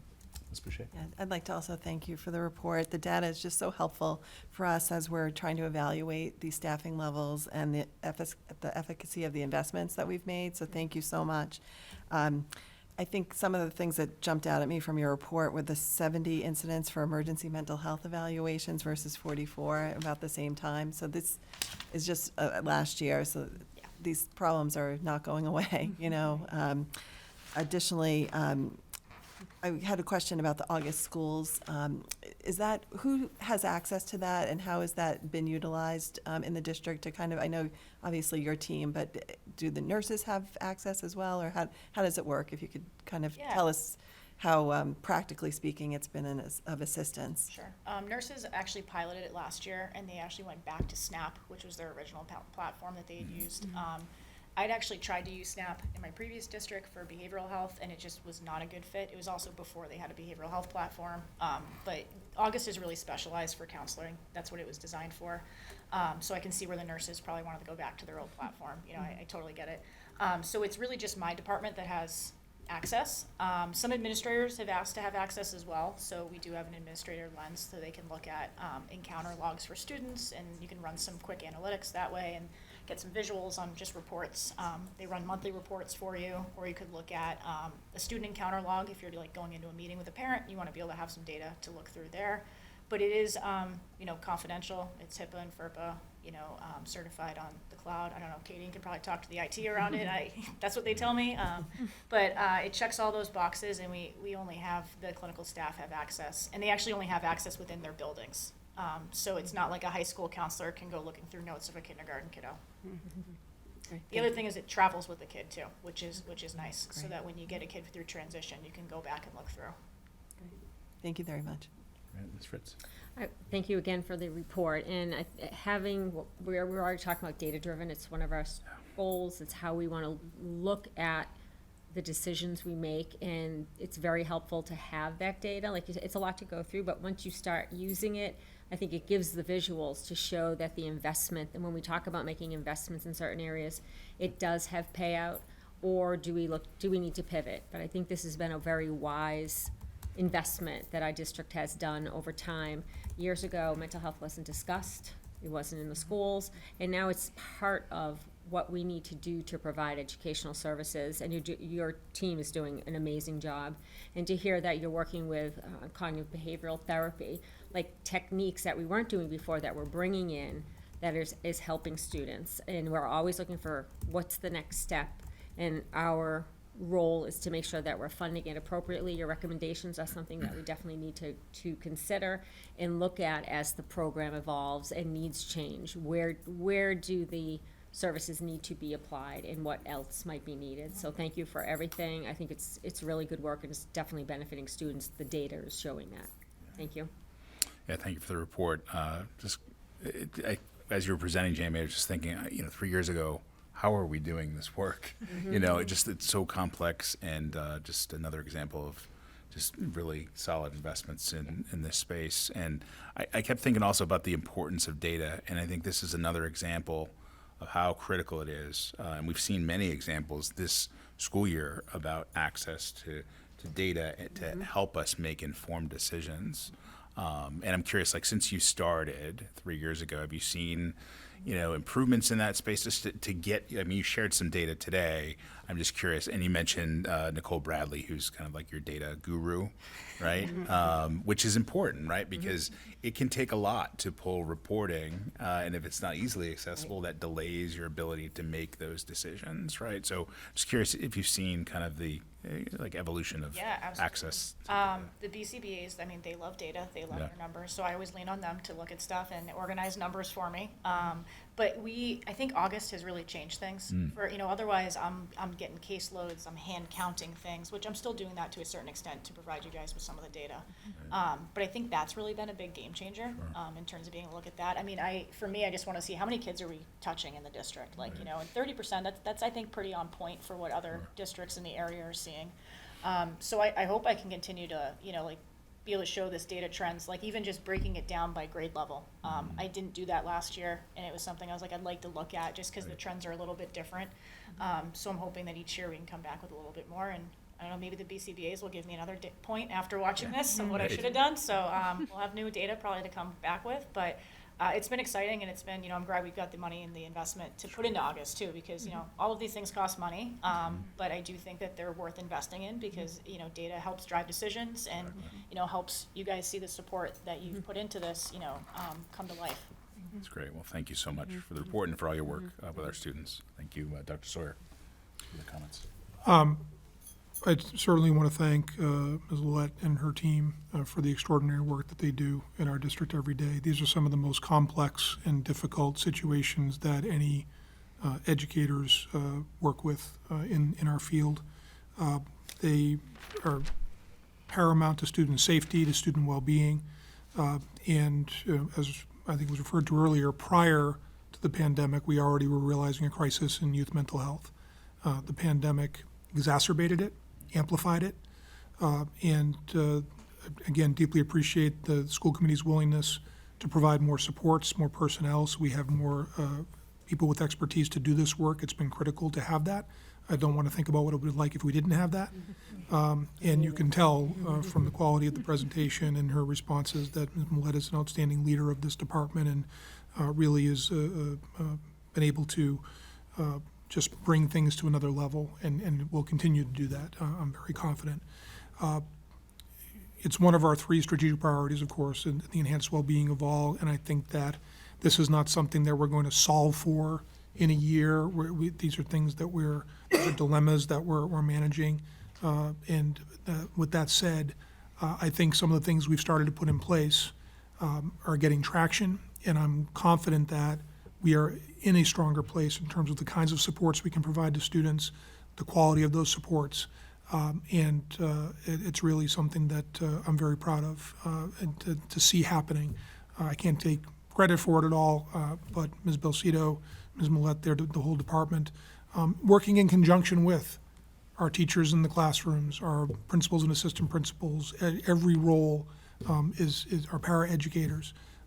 This is something that really is pervasive throughout our district, and I am just, again, really pleased with the progress we've made, and I'm looking forward to the work that will be happening in the coming months and years. So, again, thank you very much for the work. Thank you to your team for all they do to make a difference for our students every day.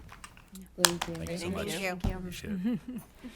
All right, the next item on our agenda is also a time scheduled appointment. It is a report from the Artificial Intelligence Study Committee. In November 2024, the district sought parents and caregivers with expertise in artificial intelligence, AI, and high school students to serve on the AI study committee. A roster of the study committee is enclosed in our packets. The study committee conducted a comprehensive study regarding current practices, potential uses, and implications regarding the use of AI in the district. The study committee met 8 times. With substantial subcommittee work occurring between meetings. We have an enclosed summary and full report that was created by the study committee, and representatives are here tonight from that study committee with the key findings and recommendations. Hand it over to Dr. Sawyer. Thank you very much. Thank you. Folks can all come on up and pull up a chair. We've got some name tags or cards there for you.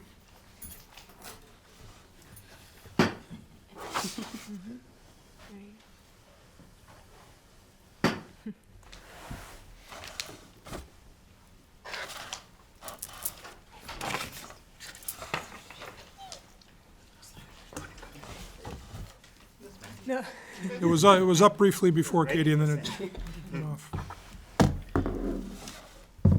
I'm not connected. I'll figure it out. I have to use yours. You want to go ahead and start? Sure. Well, While we Mr. get Phillips to gets this. the slide deck up on screen. I had the pleasure of facilitating this study group, and the names, and we'll certainly publish this report tomorrow, and the names of everyone who were part of it are in your report.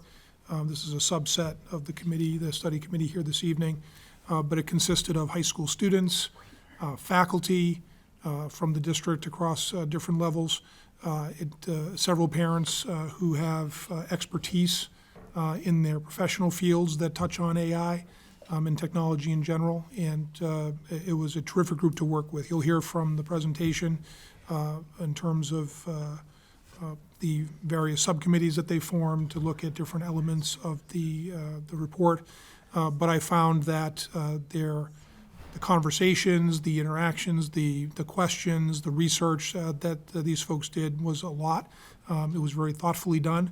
I think we're in a better place as a school district as a result of the work that they've completed, and looking forward to the presentation this evening. So, thank you. I think we'll be ready to go. And do you want me to show the slides from mine? Yeah, if you want to go ahead and screen share from your. Yeah, let me just pull them up here. Mine's not coming up. Okay. You know what, I'm not going to be able to do that at the moment. Let's, Oh, here we go. here we go. This is what my kids would call negative aura. We're on track.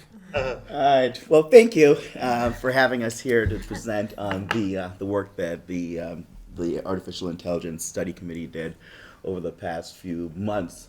So as Dr. Sawyer mentioned, we met for 8 meetings since December. And we had a pretty large committee with 25 members, with various stakeholders, including parents, students, staff, across technology, teachers in the district, just to get a varied perspective on what artificial intelligence will look like in the Shrewsbury Public Schools moving forward.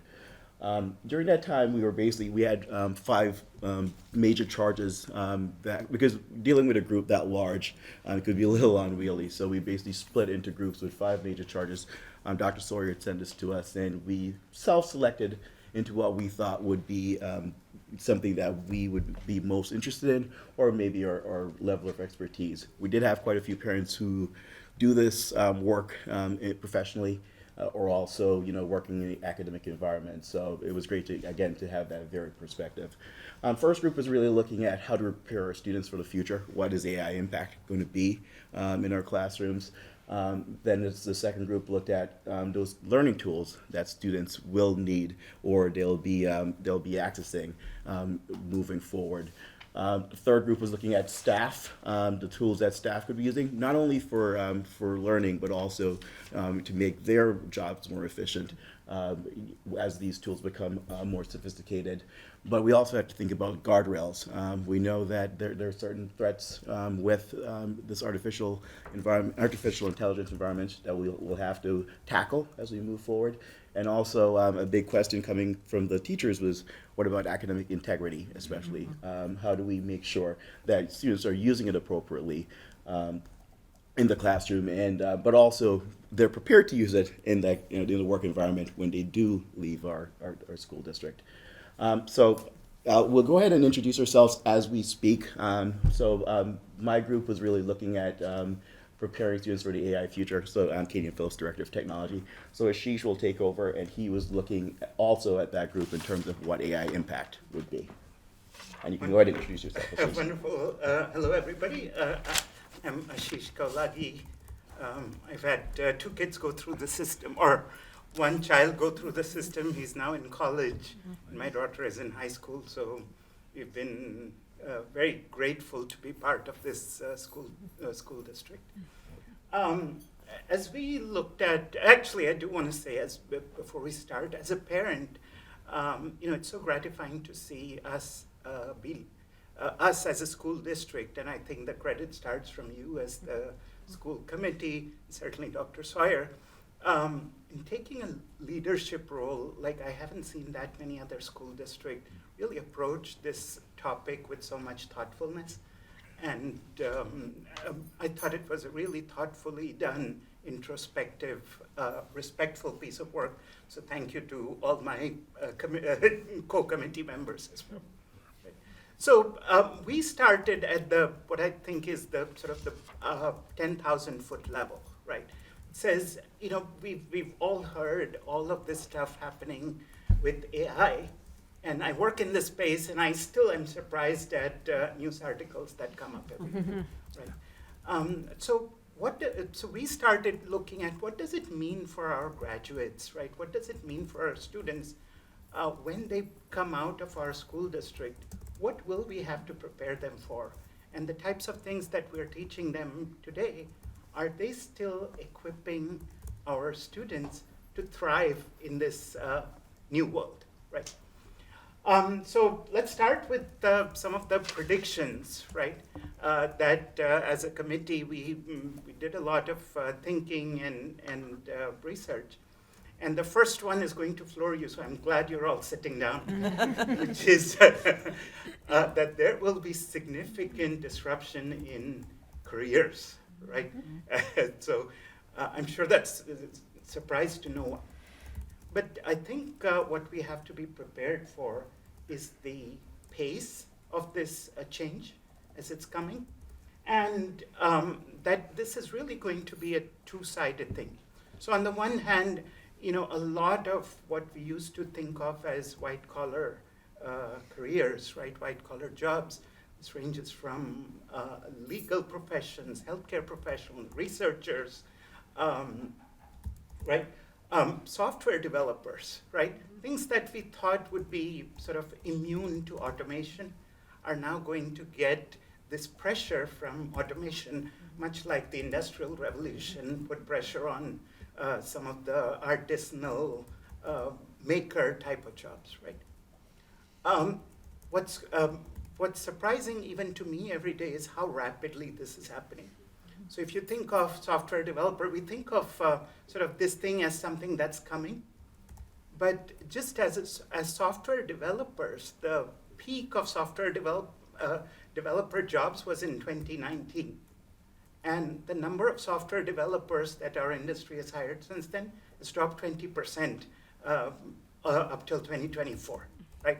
So this change is coming faster than we expect. And that, of course, means, our students will have to grapple with a lot of this change. On the flip side, right, like any change, this is going to bring opportunities for innovation, right? So now, on the one hand, you don't need as many software developers, but that also means somebody with a brilliant idea for making a process or a system better can actually come up with a system much more rapidly, right? So while we have to make sure that we equip our students to grapple with this change, we also have to equip them to take advantage of these tools of innovation, right, and be prepared to lead some of the change that's coming down the pike. The second major impact we wanted to call out was this idea that the way we learn, all of us, is going to change, and certainly our students. And by extension, the way we teach, right, is also going to change substantially. So again, on the one hand, there are some positive impacts, right? And there are things that we see on the news that are of concern to all of us, right? So a lot of things relate to this deluge of information that our students are now going to see, right? So it used to be that as you progress through your careers, what protected you and what you built up was this body of knowledge, right? The body of content knowledge that would sort of be the differentiator. That's no longer the case because everybody now has not just access to the raw information, but also this analysis and organization of the information that we thought sort of seasoned professionals would do. Now, what's interesting is that analysis and that organization of information, right? You ask ChatGPT a question, comes with some inherent built-in biases, and it comes with gaps. And we believe, right, that this people who will thrive in the new world will be the people who will be able to understand those biases, understand those gaps, and really employ their own critical thinking while leveraging these tools, right? So we'll talk a little bit about, actually we'll talk a lot about how we grappled with those tensions, right?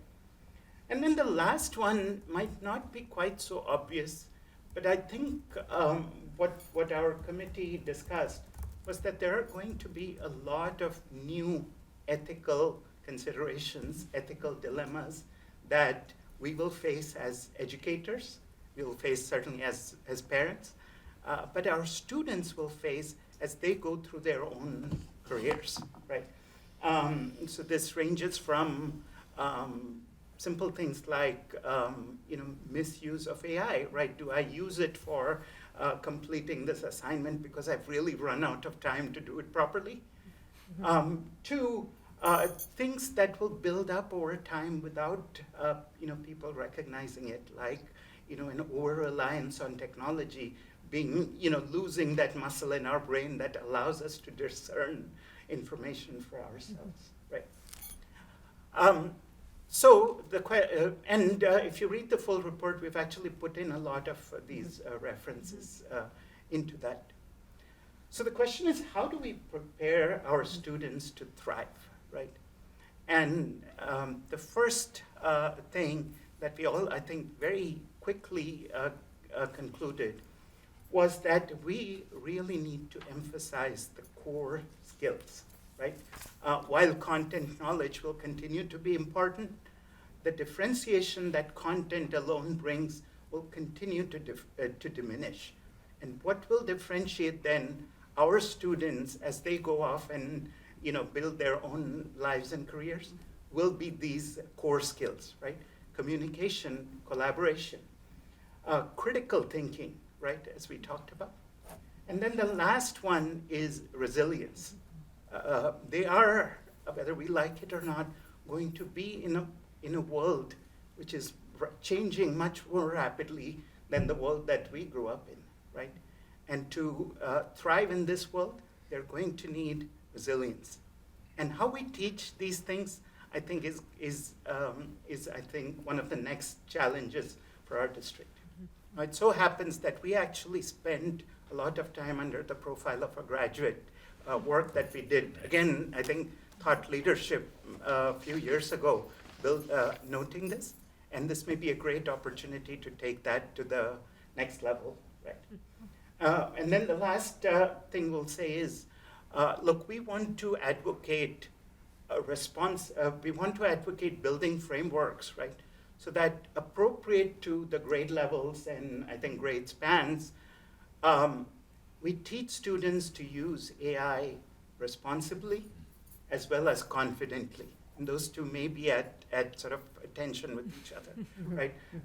So, on the one hand, we want to encourage them and teach them to use this as tools of innovation. But at the same time, we also want them to teach them to understand the biases, understand the data that these systems are trained on. So some of those things will become much more prevalent, right? And then the foundation on top of which all of this rests is going to be our educators. So I think that's our next bit. So I'll turn it over to PJ. Hi, I'm PG Feynman. I'm the library media specialist at Oak. And I was on the subcommittee for staff tools, training, and readiness. And we started off by doing a survey just to get a baseline of where are our staff right now. How many staff are skilled with AI, how many are using it in instruction or to support instruction. And so I'm presenting here one question with the visual of the data that we think is really important, and that I wanted to give you this visual so that as the recommendations come out later that are largely reliant on trained, knowledgeable, skilled staff come out, you'll remember this image that on a scale of 5, where 1 is what's AI, and 5 is I could mentor others in AI, 70% of our staff rated themselves a 2, which was I have little knowledge of AI or some knowledge of AI. Another thing that I thought was really important to share with you from the survey, we asked everyone if they wanted to add some comments or say something that we hadn't asked them about. And there was a wide range of comments, many of which were staff saying, I have some knowledge, I'd be interested in finding out more things if training was provided, but I don't have any idea where to get started or what I need to know. So people with very open dispositions, ready to learn, but really just not having a toe in the water even. And so we felt that we needed to be thinking about how to provide that guidance. At the same time, many staff expressed strong skepticism and ethical objections regarding the integration of AI into education, while at the same time recognizing that AI is unavoidable and widely used by students in middle and high school and as young as elementary grades already. So these sort of dual recognition. And then we were thinking about, okay, well, if we think that AI is important, what kinds of things would staff be able to use this for? What kinds of training and skills would we want them to develop? And we thought that on one hand, AI can assist with non-student facing tasks like lesson planning, grading, assessment, streamlining communication, scheduling, things like that. So just saving staff time on routine tasks. And as we looked at this, we looked at the states whose departments of education have already provided guidance to districts on AI. Colorado in particular found that training with this type of task, helping staff become more efficient with their time, really helped with staff retention, especially in the first 2 years. And so we thought that that was a really interesting result. So the second thing would be AI-enhanced lessons, like integrating AI into lessons where students could, for example, debate the bot and have it be more engaging. And then the third thing would be staff being able to offer students direct instruction in how to use AI. So 3 different levels of skill sets there. Okay, and so here are our recommendations. So one was that, given this 70% number who only have a 2 out of 5 level knowledge of AI, we thought that it would be important to provide comprehensive AI training for all staff, depending on their roles, and not just instructional staff, but all staff members could benefit from this. And we thought that it was important to list the different skills that people would benefit from acquiring, keeping in mind this, I don't even know how to start. I don't even know where to look. I don't know how AI could help me. And so we did that. We created a list of AI skills that we thought were important for the different instructional roles. And then we looked for courses that were already available that would meet those needs and presented them to the PD committee for consideration to offer PDPs. And we were especially keeping in mind that staff would want to take courses that helped them advance their career credentials. And then finally, we thought that, moving on, that we could identify priority areas for pilot implementation and plan a wider rollout, knowing that there are some priorities that are already going on for PD and teachers that are very involved in our initiatives to improve literacy. For example, not everybody's going to be able to have this be their number one priority for next year. So that was our recommendation in terms of identifying priority areas, leverage staff that are already skilled in these areas and could take a leadership role. And that we thought that it was important to create AI policies, which you'll hear more about later. Staff said in the survey that it was very important for the district to have comprehensive policies that were consistent and to extend the technology approval policy. Finally, we just wanted to mention some equity considerations that we thought were consistent with the values of Shrewsbury Public Schools and the staff in general, that we felt students and staff should have a common experience that is not dependent on which school a student attends or which classes they are assigned. And in speaking with librarian colleagues in other districts whose districts are also rolling out AI, I'm on the Mass School Library Association board, and so I've had an opportunity to discuss this with a lot of colleagues, and they have emphasized that this is a concern in their own districts in rolling it out. And so given that this is such a high value in Shrewsbury, we felt that we really need to make sure that we pay attention to that. And then we felt that whatever technology we end up using could just be an extension of our already existing technology approval policy that staff could follow, and that would be an extension of what we already do. And to the extent that we could make anything that we have that we're adding with AI an extension of what we already do, that would be something that would make it easier and more friendly for staff to become skilled and trained in more quickly and readily. Hi, I'm Shauna Powers, Director of Instructional Technology, Media Services, and Business. And I was on the subcommittee for learning tools for students. So as we go through, I'm going to be referencing some of the things that my colleagues have already referenced, so excuse me if I'm a bit repetitive.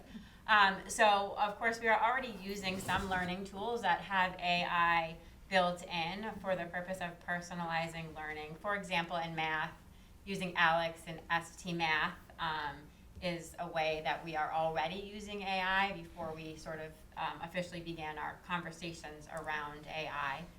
As others have already discussed, some students are currently using AI tools for learning on their own. In order to gain a clearer understanding of the landscape of the available tools, one of the things that our subcommittee did was to try to develop some semblance of a list of criteria or even just questions that we had about the capabilities of various AI tools and how those would apply to our setting. And then we selected a handful of tools to go through and evaluate based on those questions or that set of criteria. So some of the tools that we evaluated, for example, a tool like Conmigo or Magic School, are specifically designed for use in education. But others that we took a look at, for example, ChatGPT is designed for more general use. So when we were doing this, we were thinking about tools that might have the ability to personalize learning across subject areas, across grade levels. Like PJ had mentioned, if there was a way that we could be using learning platforms that we're already using that might also have AI capabilities that we may or may not already be utilizing. We also talked about when we do evaluate these AI learning tools, it's important to differentiate between, the grade level spans and then different subject areas and what our purposes and objectives are. And again, like PJ mentioned, aligning this process with the process that we currently are using to evaluate technology tools. So essentially, the main difference, not difference, but the main adjustment that we think is even more significant now than has been in the past is just making sure that we are continuously evaluating the tools since they're changing even more rapidly than before. So some of the benefits that we identified were personalized learning, personalized feedback, adaptive learning that adjusts based on how the student has performed thus far.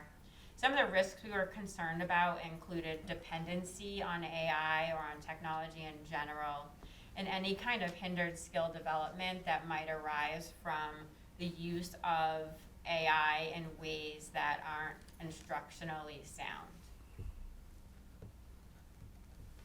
So some of our recommendations I may have already mentioned. Again, the ongoing evaluation of AI tools.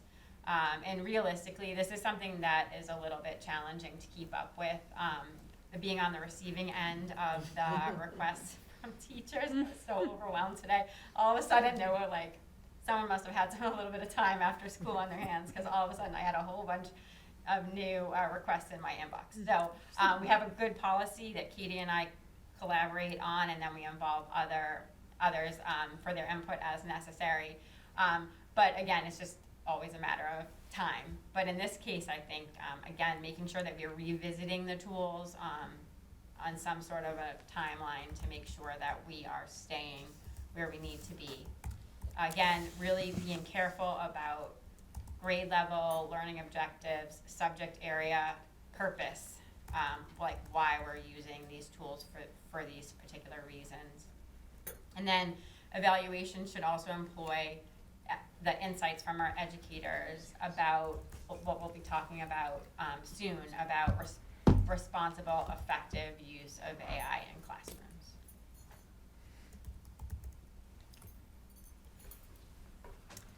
All right, my name is Litza Rivera. I had 3 of my kids go through the Shrewsbury Public Schools. John knows about that. Yeah. And I am the Tier 2 tech support specialist for the district. So I'm a fly on the wall. I see, I go to all the schools, and it's been a fun ride. So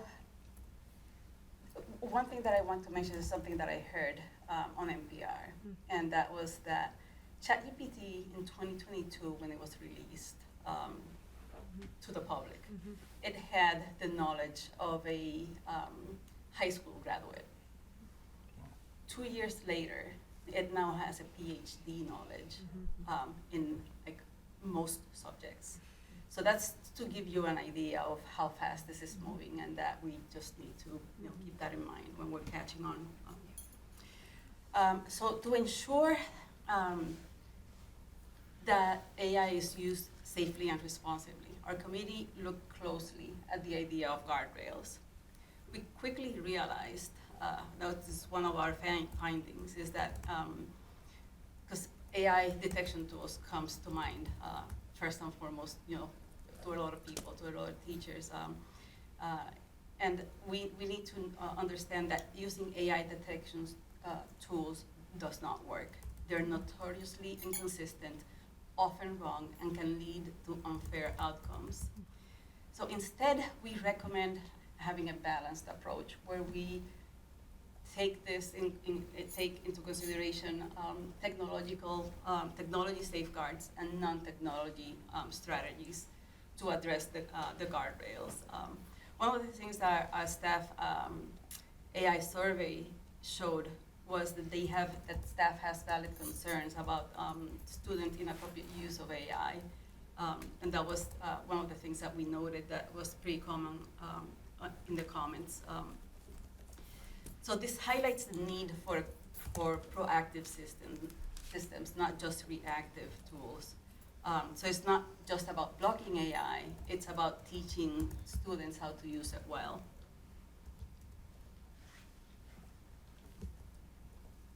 So when we're talking about that, our strongest recommendation is to make sure that we have this message that we should avoid using AI detection tools. They're unreliable, often flagging honest student work as AI generated, which creates trust issues and confusion. So what can we do? So on the technology side, there's certain things that we can do, and we can protect data within AI tools with tools that have that capability. And we can also filter content on our end. There's also, parents can also filter contents on their homes, and we do have information about how to do that on the technology department website. So there's the tech side, but the most importantly is the human side of things, because technology alone isn't enough. So we cannot overlook the human side. So thinking about that, the things that we need to look at that are non-technology guardrails are make sure that we have thoughtful AI education, thoughtful teacher training, and that we update how we assess student training. We may need to have a shift on the way that we conduct assessments so that AI tools will not be as effective. So there may need to be a shift in the way of assessing students. And finally, we must clearly communicate a reporting process for students, staff and families, so that they can raise concerns if they see something that they think that needs attention. And this layered approach is how we build both trust and accountability in our schools. All right, so my name's Rajit. I'm a junior at SHS, and my subcommittee was academic integrity and responsible use. So, I mean, as we already talked about, AI comes with a lot of benefits for student learning, but then there's also the challenges with them facing in academically dishonest ways. So, students should be able to use AI tools because it is prevalent in our society, but they need to be following clear instructions from teachers and administrators because we feel that's very important. And it shouldn't be used to replace work, and that would be like cheating, plagiarism, or taking AI's work and passing it off as your own. And it shouldn't be done because then you're kind of defeating the whole point of school, which is learning. So if you're not doing that, then there's you shouldn't really do it. So we felt that you want to create a culture of transparency where there is clarity on how you should use AI and then how you shouldn't use AI. So in that sense, it varies between departments, and in my committee, we had two social science teachers, one English teacher, and one history teacher.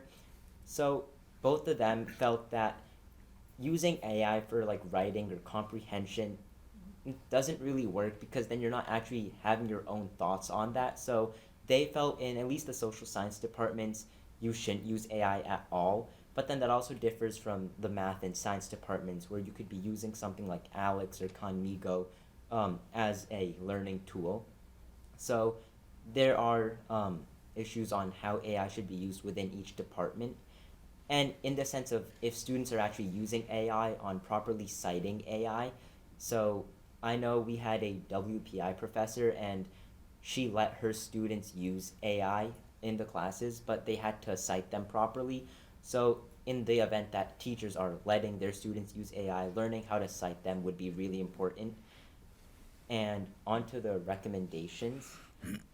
So the committee finds that we should have a balanced and transparent approach to using AI in our schools. To either, we don't want to have complete prohibition of AI because AI is in our world, but then we also want to have unrestricted use because it's like going to get out of hand and then students aren't going to learn properly. So we found that schools should create norms for students based on grade levels and then the type of courses, and establish these expectations for citing AI as well, which I talked about previously. And the biggest thing would be informing and teaching students about this, and also teachers, which we already talked about. But we want to have expectations and guidelines set for students so that they understand.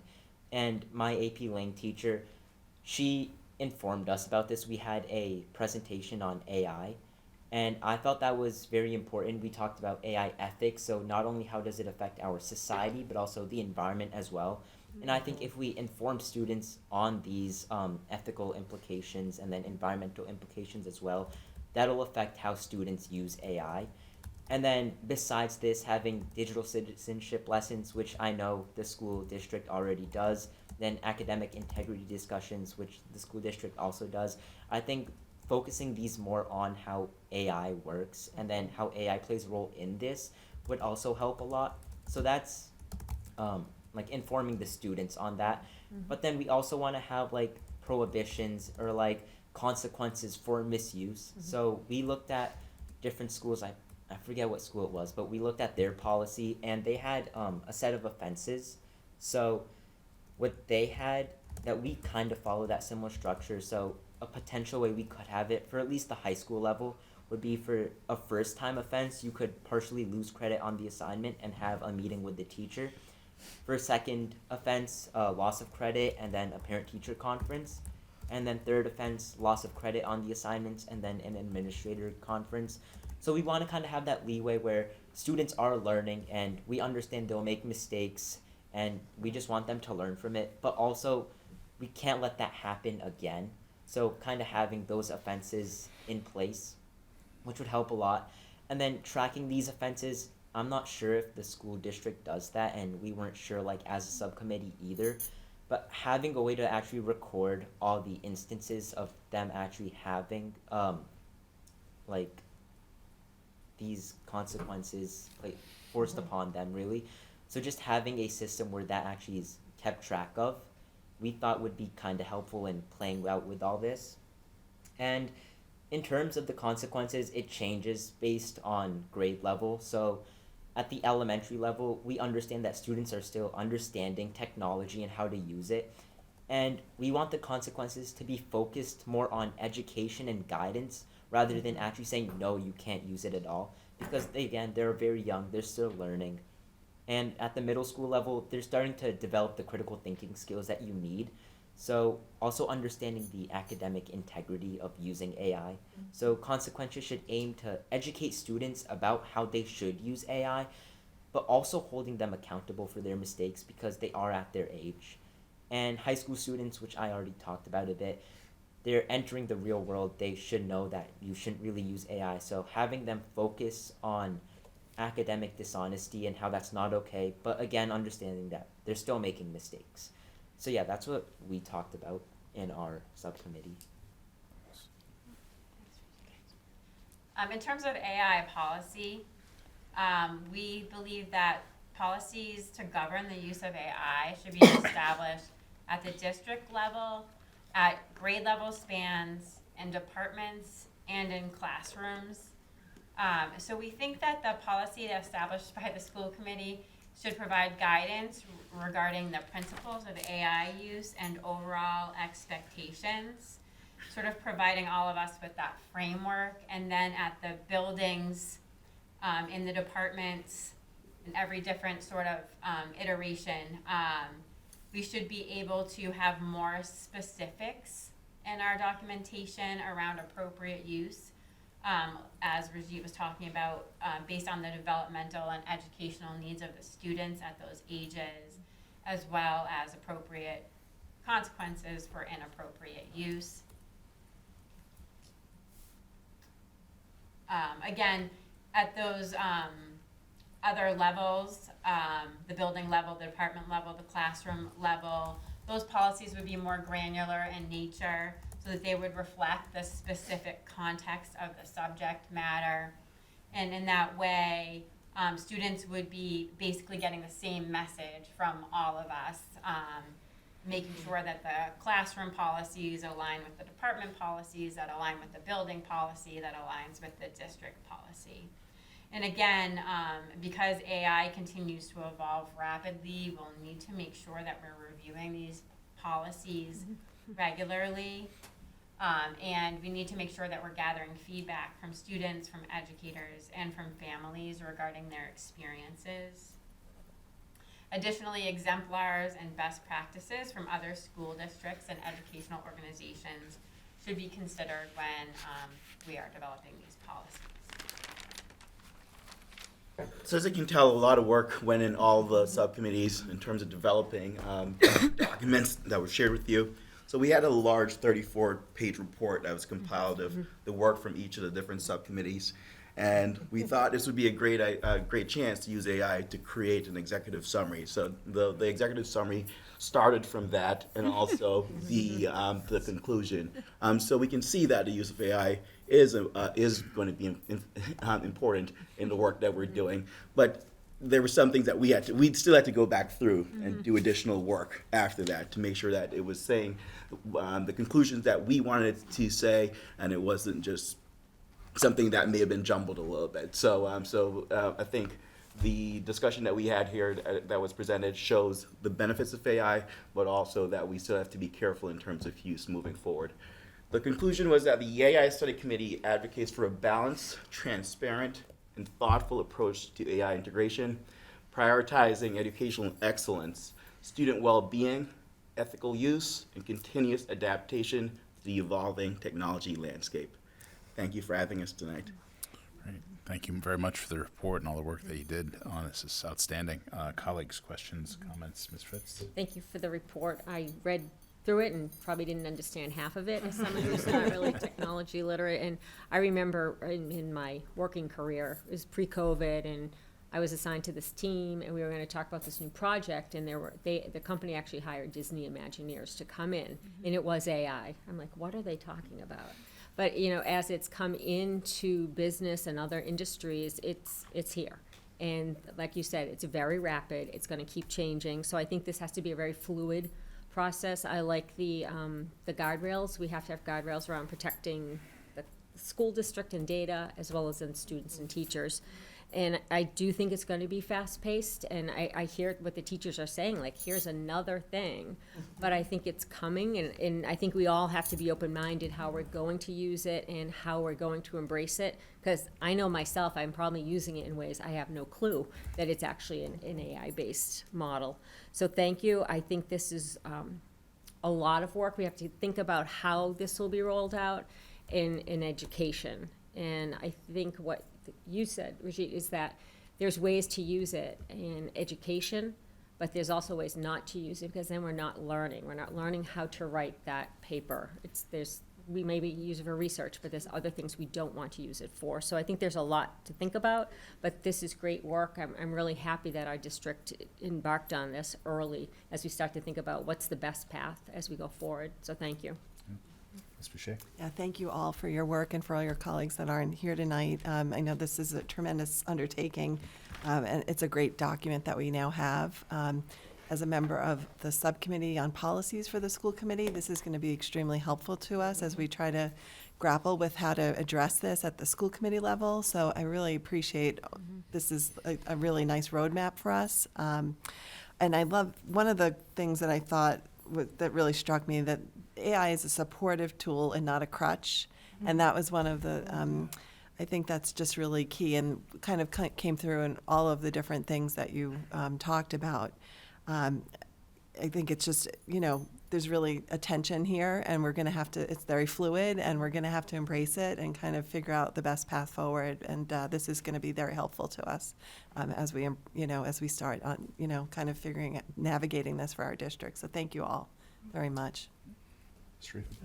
I just wanted to take a moment to sincerely thank all the members of the AI Study Committee. I was lucky to be able to be a part of this group. And this was a group that volunteered a lot of time, a lot of their energy to explore what's really a pretty complex but very important topic, and how we can thoughtfully and responsibly integrate AI into the schools.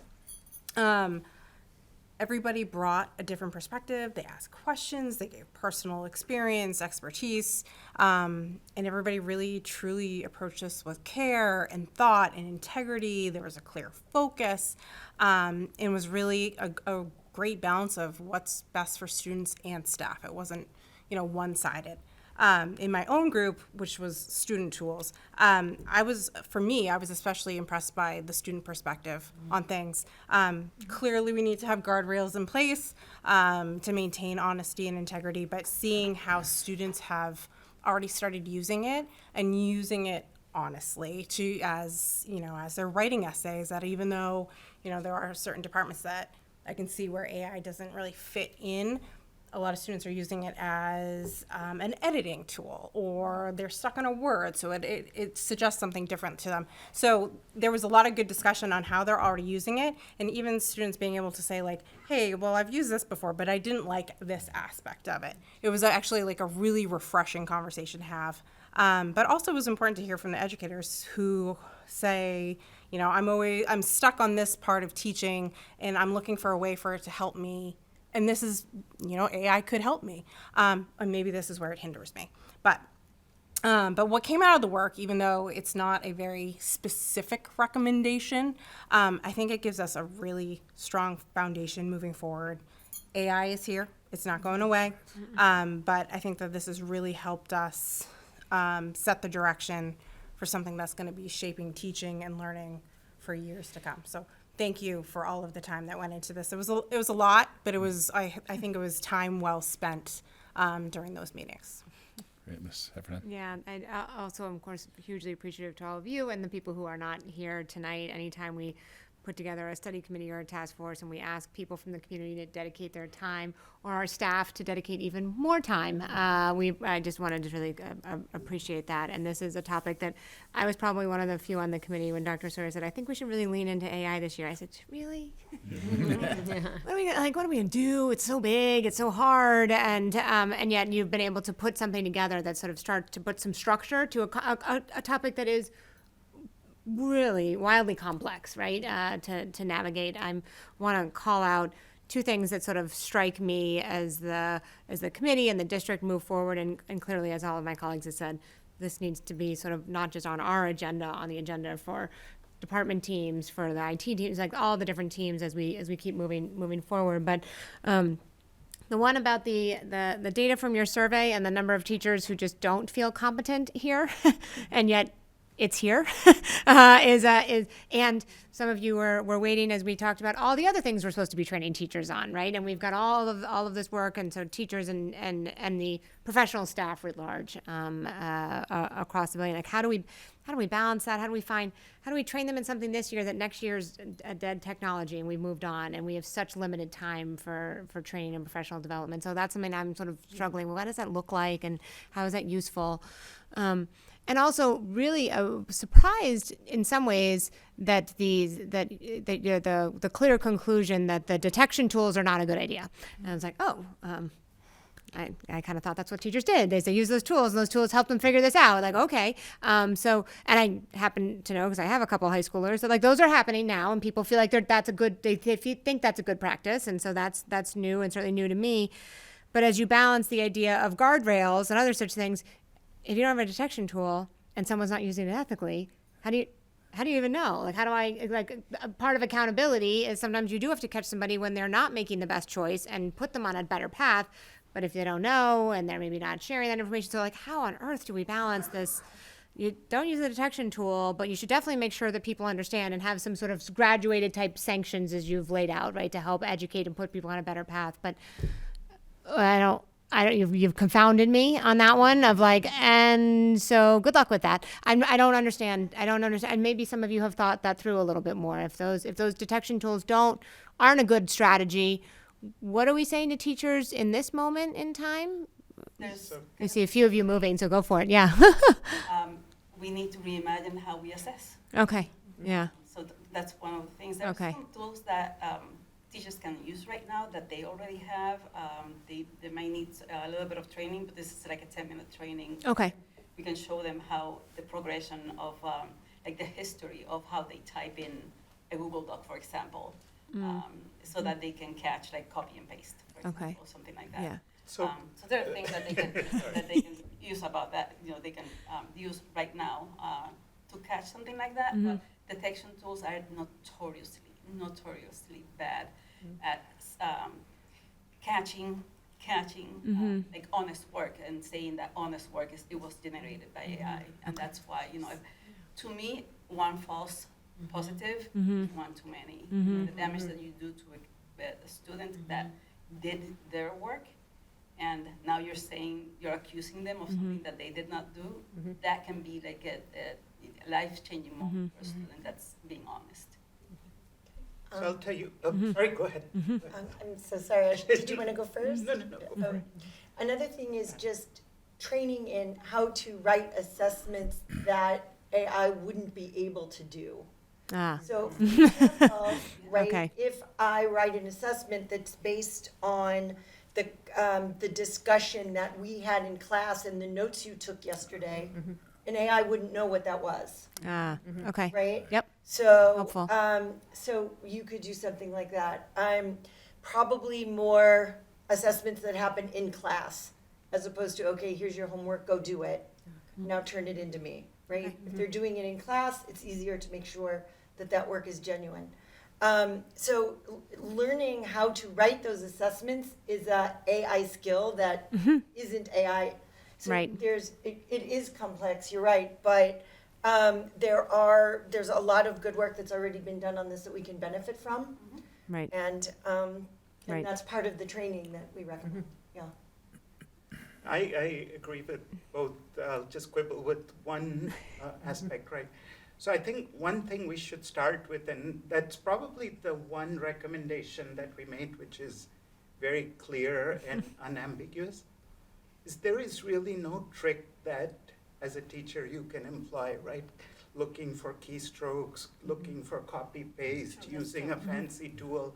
A vendor will come and tell us, this is it, but really there isn't, Okay. right? And I think if we start with that baseline, then we'll realize that there is a lot of soul searching ahead of us as a society, Right. and as parents, and as teachers, and as students, right? Like you said. A part of it involves, there is some tension with what we are required to teach because it happens to be part of a curriculum standard that's been set for us. And so part of it will become an advocacy mission for us. Say, that was relevant 5 years ago, but maybe as society evolves around this, maybe there's different things that we should be teaching, right? So it starts at that level, goes to, how do you assess, right? So if the only thing you're assessing the students on is the quality of a typewritten document, then clearly an AI can do that just as well. But if, we're doing periodic, regular assessments that says, how did you participate in class? Did you take notes, right? Did you build up this idea over a period of 15 days? Then that's something that, you can train. But really, I think, for me, I can't overemphasize how much of a change this is going to be as a district, right? And I know we all thought, I'll tell you, I released my first AI product in 2013, right? So I've been doing this for a while, and I'm still blown away by how rapidly things are changing, right? And so this change will be with us as and it'll touch us in everything. And I think just that now that we have started, we have to keep sort of looking at this over and over again, because anybody who tells us, look, this is the right answer, is either lying or they have something to sell. Yeah.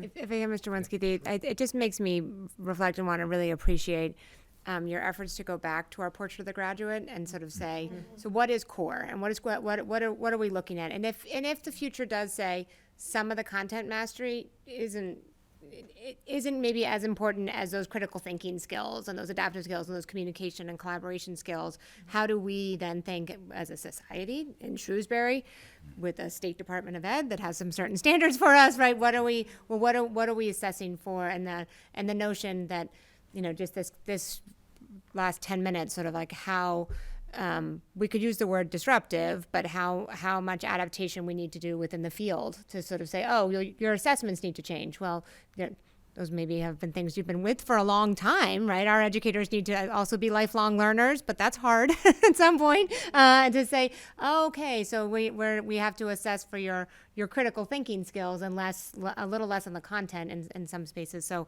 it's going to be exciting to see it continue to develop. And I, again, just am so appreciative of the time and effort to kind of raise awareness and get us to start as a complicated organization to start to think about what does this look like across age levels, across building, across departments. I mean, just wow. Thank you. Yeah, I'd like to thank you all for the participation in this and taking the time out of your busy schedules. As somebody who's participated in many subcommittees over the last 10 years, it's a lot of time and effort, but it's going to a very important cause here. And I'd like to thank Dr. Sawyer, too, for taking this up. I think it's very forward-thinking. I'd like to thank Ms. Sharifapur as well for representing the school committee on this subcommittee. I had wanted to participate.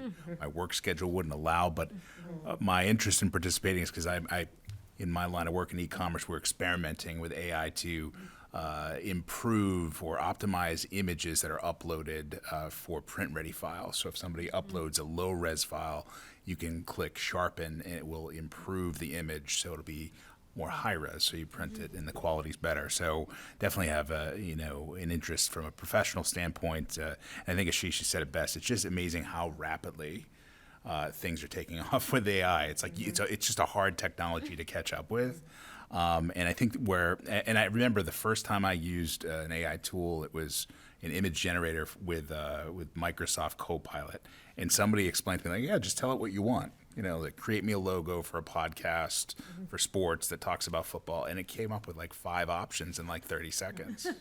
I just was blown away by it. And where I struggle, and I know, and I really appreciate the work that you did in the space around guardrails and academic integrity, because that's a tough one, right? And I think, you do need to put through like best practices and policy around, how you best use AI. You don't want to discourage, as Rajit said, you don't want to discourage somebody from using these tools because they could turn into something amazing. But what are the guardrails for using them? And I really appreciate this as a foundation for us to kind of look towards future of education and AI. So it's great work.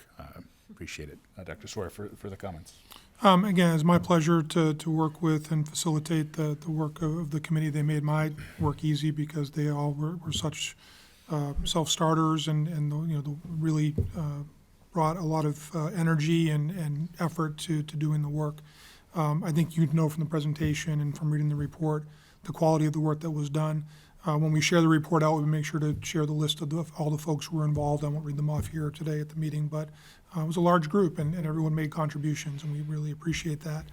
I think you heard from the conversation some of the tensions between how it can be a tool for innovation, but how we want to be sure that it's being used properly. We talked earlier this year when we revised our bullying policies about adding things to do with some of the darker sides of AI, with in terms of deep fake imagery and video and things of that nature, which we know we're seeing issues within our society. But I appreciated the voices of our students in particular, and obviously Rajit was super impressive tonight, and all of his fellow students who were on the committee were as well. Our educators, most of our educators, and our educators have, we say our educators, preschool through grade 12, we have a lot of different folks with a lot of different roles. And how this affects a first grade teacher is very different than how this is affecting an English teacher at the high school. We had 2 humanities teachers on our committee who did a great job presenting some of those dilemmas and the challenges that our educators are facing. and how we work through this. And I don't think we're at a point where we can say, here's the answer. We're not there. I agree that we have to keep working through it. I think developing some broader policy, the state Department of Elementary and Secondary Education had a statewide task force. They're just presenting some findings, I think, this week to the state board. And one of them I saw in an overview memo is that providing guidance to local districts about some suggestions around policy. So I'm curious to see what they have to say and how that aligns with what we're doing. But I am pleased that we are, I think, now have a foundation to continue that conversation and think about what we can put into place, that people have clarity as much as possible about the expectations, and then start to develop opportunities to build capacity for people to understand how to use this. And I do think there's some promise too. One of the things that, our educators have talked about is, just there's a lot of demands, right? Are there if there's AI tools that can take, tasks that take time, that are not necessarily high-level tasks, and make them more time efficient, it gives us more time to do the high-leverage things that teachers want to do that really make a difference in terms of the quality of the education our kids receive. So thank you again for all of the work and the presentation and the report. And this is a good example of why I think it's just wonderful to be part of the Shrewsbury Public Schools community, to put out, and there were lots of people who wanted to be part of this who we had to choose. We couldn't, we would have had a committee of 60 people. So really appreciate everyone who stepped forward, and we have a lot of folks in the community with lots of expertise, some of them here tonight, who are willing to contribute that, and we really appreciate that as well. So thank you, and more to come. Great, thank you so much. Thank you. Thank you, everyone. Thank you. Right.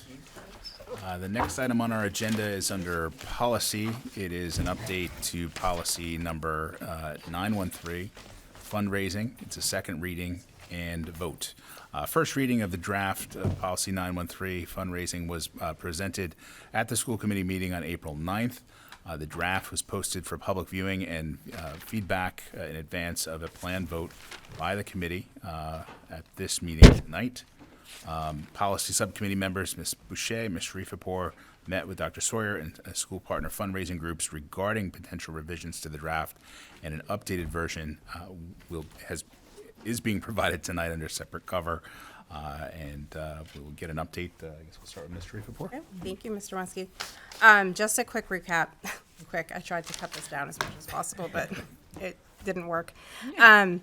Our current fundraising policy was adopted back in 2016, and given that the fundraising landscape is constantly changing, we felt now was a good time to reflect and make some necessary updates. At our last meeting on April 9th, the policy subcommittee put forth some proposed changes, and we invited the public to take a look at the policy and to send feedback to us. Since then, we also engaged with some of our PTO, booster, club leaders in the district for their perspectives, since they engage with what this policy would be more often. And we had a productive discussion, which led us to incorporating some of their feedback into this draft of the policy that we have in our packets. Again, this policy's intent is to provide clarity and structure regarding guidelines for approval and participation in fundraising activity. We want every school and every group that fundraises in the district to be able to have their own identity, but to do so in a way that we feel good about and represents the district well. I'm not going to go through the entire policy, but I did want to highlight, there was like 3 or 4 pretty significant things that we included in the policy. So under item number 2, fundraising activities must be approved by the superintendent, district-wide initiatives, or a school principal, building-based.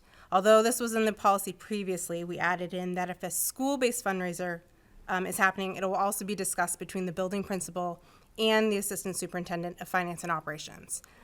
The purpose of this is to consider issues including the intended purpose of the funds to be raised, logistics and manageability of the proposed fundraiser, cost burden to participate, the total number of fundraisers, etc. Based on questions around how often approval will be needed, we added in approval by the superintendent or by the principal in consultation with the assistant superintendent for finance and operations must be sought for each individual fundraising activity, including those that have been held in previous years, to ensure continued alignment with current district policies, financial regulations, and privacy standards. So essentially, even if you have the same fundraiser over and over again, you still will need to have that same discussion with your building principal that will then go up to the assistant superintendent for finance and operations, just to make sure that we are still aligned year to year. Under number 4, students and their families may not be compelled to participate in fundraising activities. While the fundraising entity may strongly encourage or incentivize participation, during the approval process, the superintendent or school principal must be mindful of the age of students involved and the ways in which the fundraiser is designed so as not to create undue pressure on students or their families. As of our first draft, we had added in school and community-based incentives were the preferred type of reward. So that was earning a special experience in the school, in your community, school spirit, merchandise, etc. Based on some feedback from the groups that fundraise and concern around what earning a special experience may look like, especially at the high school where they don't necessarily have a fire truck that comes as a reward, we added in that additional participation in fundraising activities shall not be used as criteria for selection or eligibility for a membership in any school group, team, or activity, nor shall it influence access to opportunities within a group, roles, travel, performance, leadership positions. All students must have an equal access to participation regardless of fundraising involvement. So that is to ensure that if a student does not want to or doesn't feel comfortable fundraising, they, the position of being a captain of a team is not a reward for something. So we made that abundantly clear that if you don't fundraise, you are not, that experience is not something that you're gonna miss out on. Number 5, we did fundraising activities. So this was in the first draft. Fundraising activities shall not require a student to disclose personally identifying information. So that was their name, address, phone, email, birth date. Nor shall fundraising activities incentivize the submission of contact information for students, their families, or others by the student. Any disclosure of personal information to participate in a fundraiser must be optional for families to choose.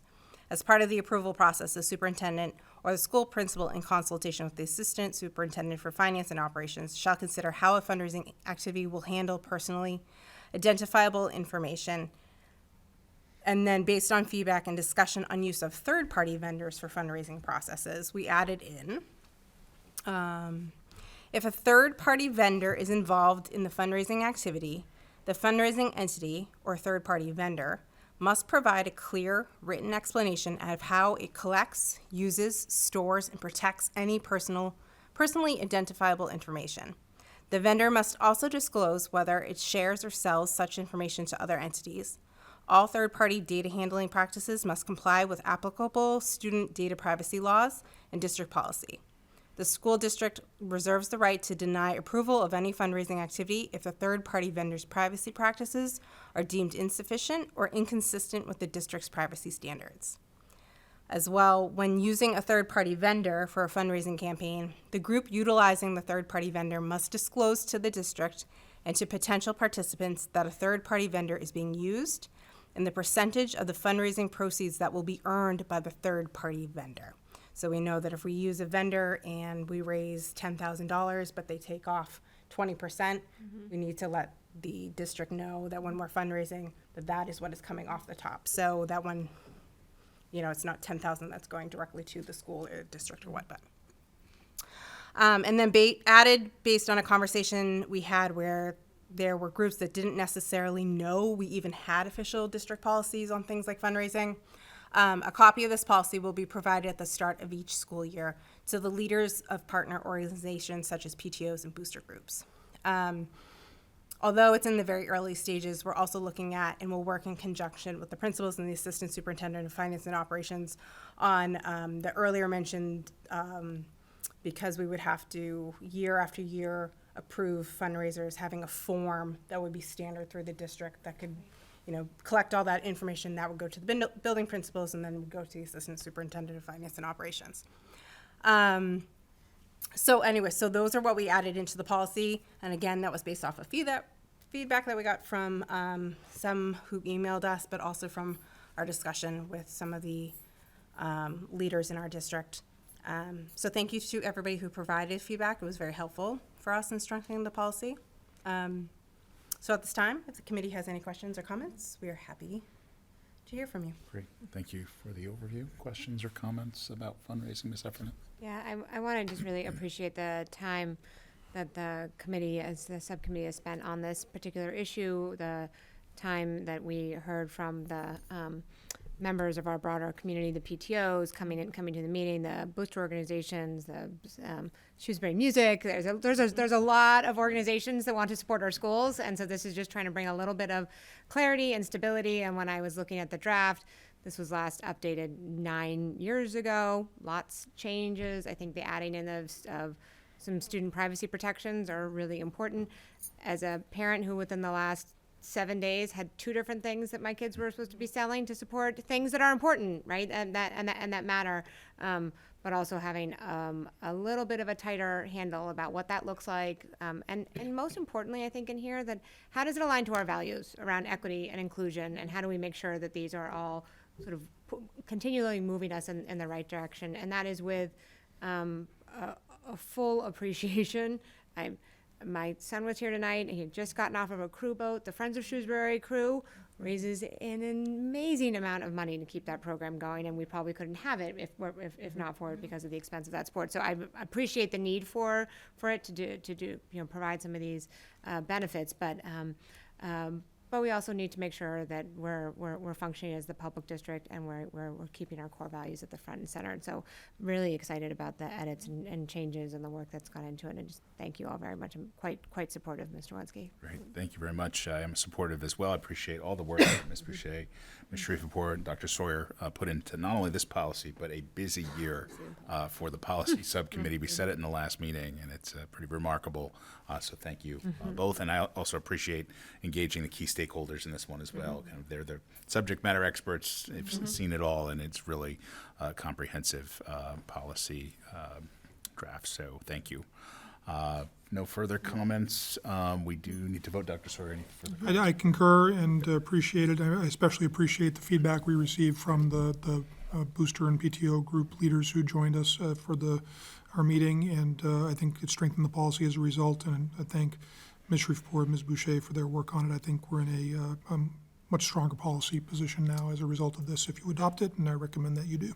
Very good. Okay, with that, I need a motion that the committee vote to approve the updated policy 913 fundraising as presented. So moved. Second? Moved and seconded. All those in favor, please do so by saying aye. Aye. And the motion carries unanimously. Thank you very much.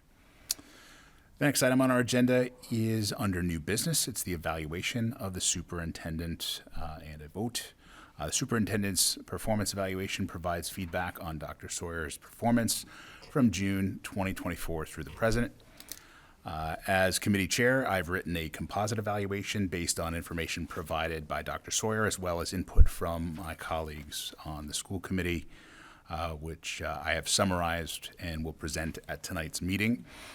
School committee members are encouraged to add commentary and feedback as you see fit. You've all received the composite evaluation under separate cover.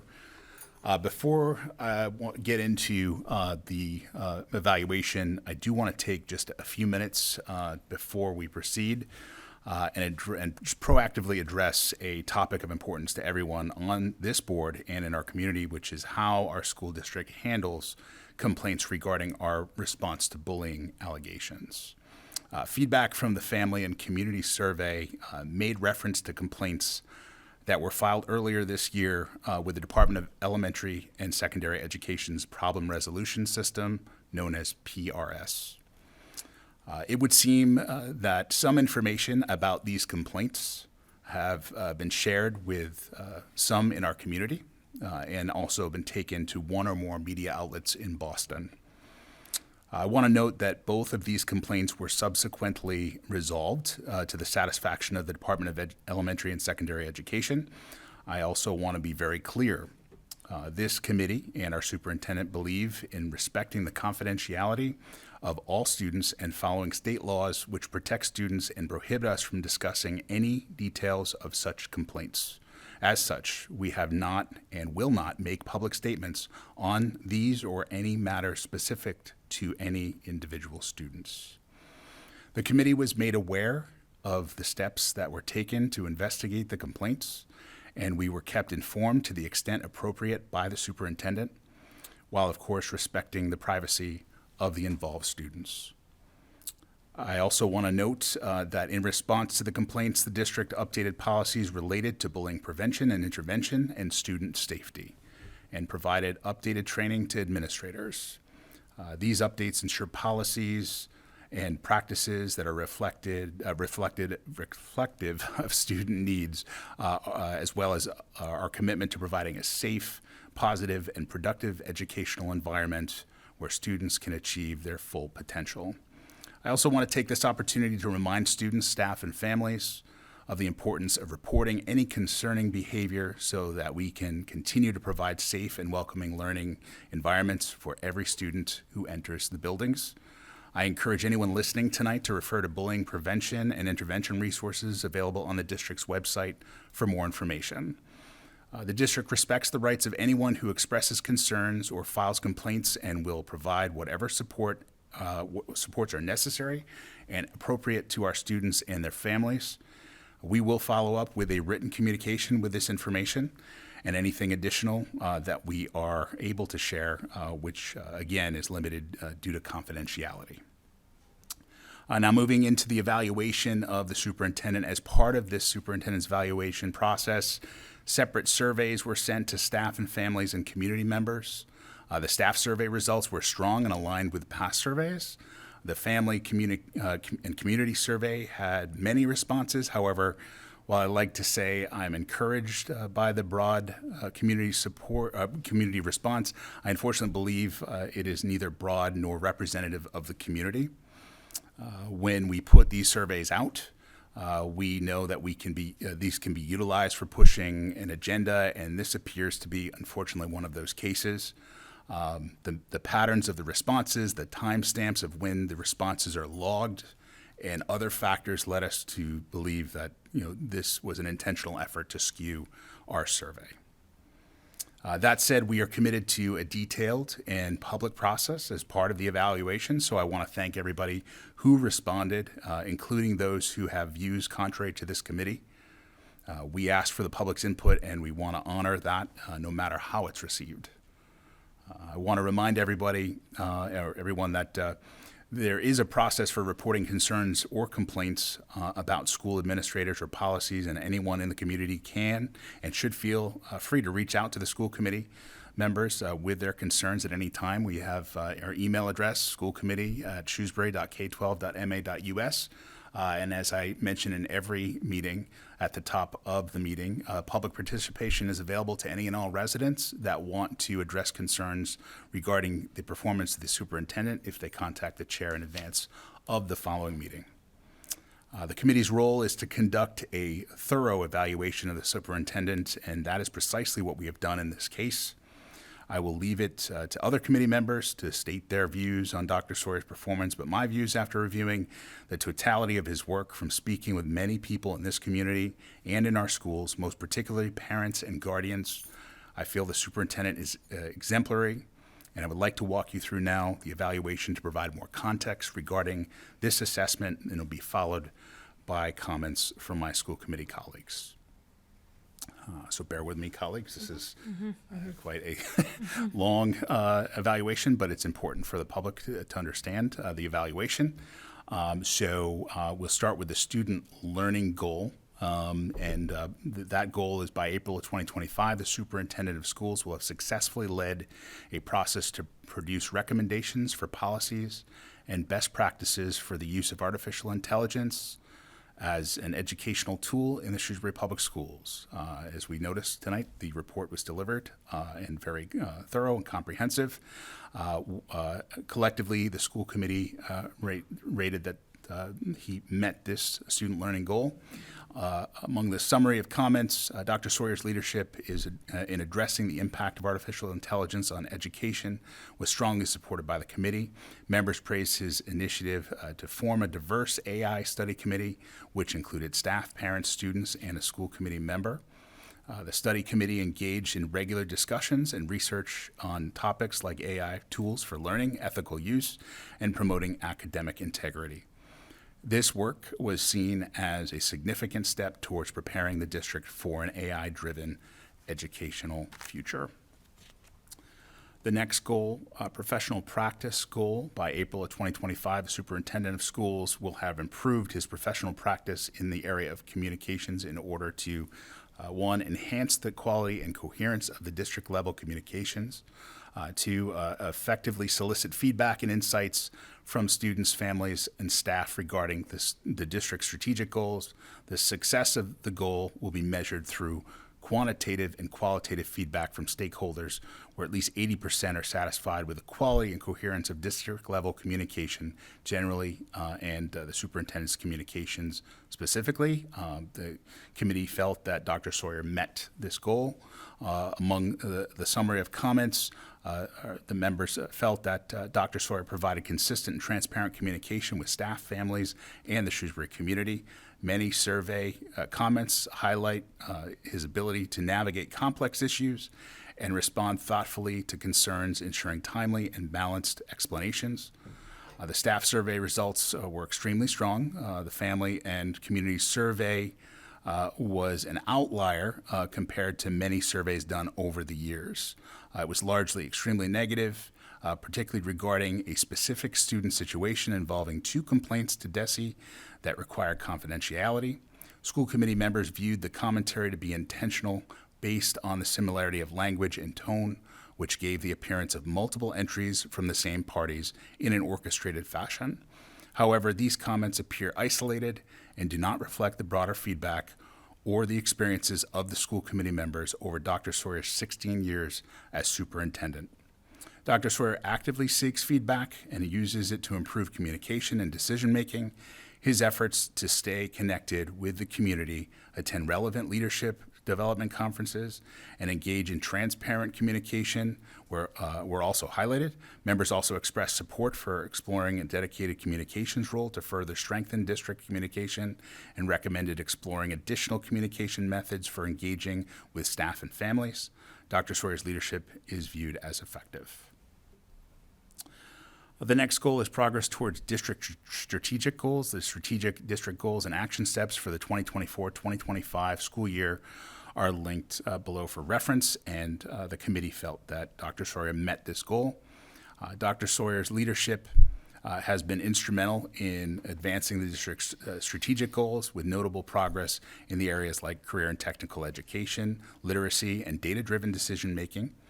The district's new partnership with Leicester High School has expanded vocational opportunities for Shrewsbury students, and literacy efforts have shown significant improvement in student performance. Dr. Sawyer's leadership team has made strides in multiple areas, including positive behavioral interventions and support, AI integration, safety, and financial management. Under Dr. Sawyer's guidance, the district has been successful in securing competitive grants and philanthropic funding to supplement the operational budget, ensuring more resources for educational opportunities. His role in contract negotiations with the SPA and SEA has also been vital, resulting in a fair agreement that balances employee needs and with fiscal responsibility. Dr. Sawyer is recognized for his commitment to the district's strategic plan, focusing on student achievement, well-being, and resource optimization. He has ensured continuous progress despite challenges, prioritizing high-quality learning, closing achievement gaps, expanding CTE opportunities, and promoting wellness. His efforts have led to increased participation in advanced coursework, improvements in social-emotional learning, and a strong focus on staff professional development. Additionally, Dr. Sawyer has overseen financial stability initiatives, including a comprehensive financial review and the district's entry into the Massachusetts School Building Authority program for potential expansion of Shrewsbury High School. Overall, Dr. Sawyer's leadership has driven significant progress across multiple areas, reinforcing the school district's commitment to excellence and positioning the district for continued success. So we finished the goals portion, and now we go into standard 1, which is instructional leadership. And I'll read each of these sections and explain where the committee landed for the rating. So under instructional leadership, section IA, curriculum ensures that all instructional staff design effective and rigorous standards-based units of instruction consisting of well-structured lessons with measurable outcomes. The committee ranked Dr. Sawyer proficient.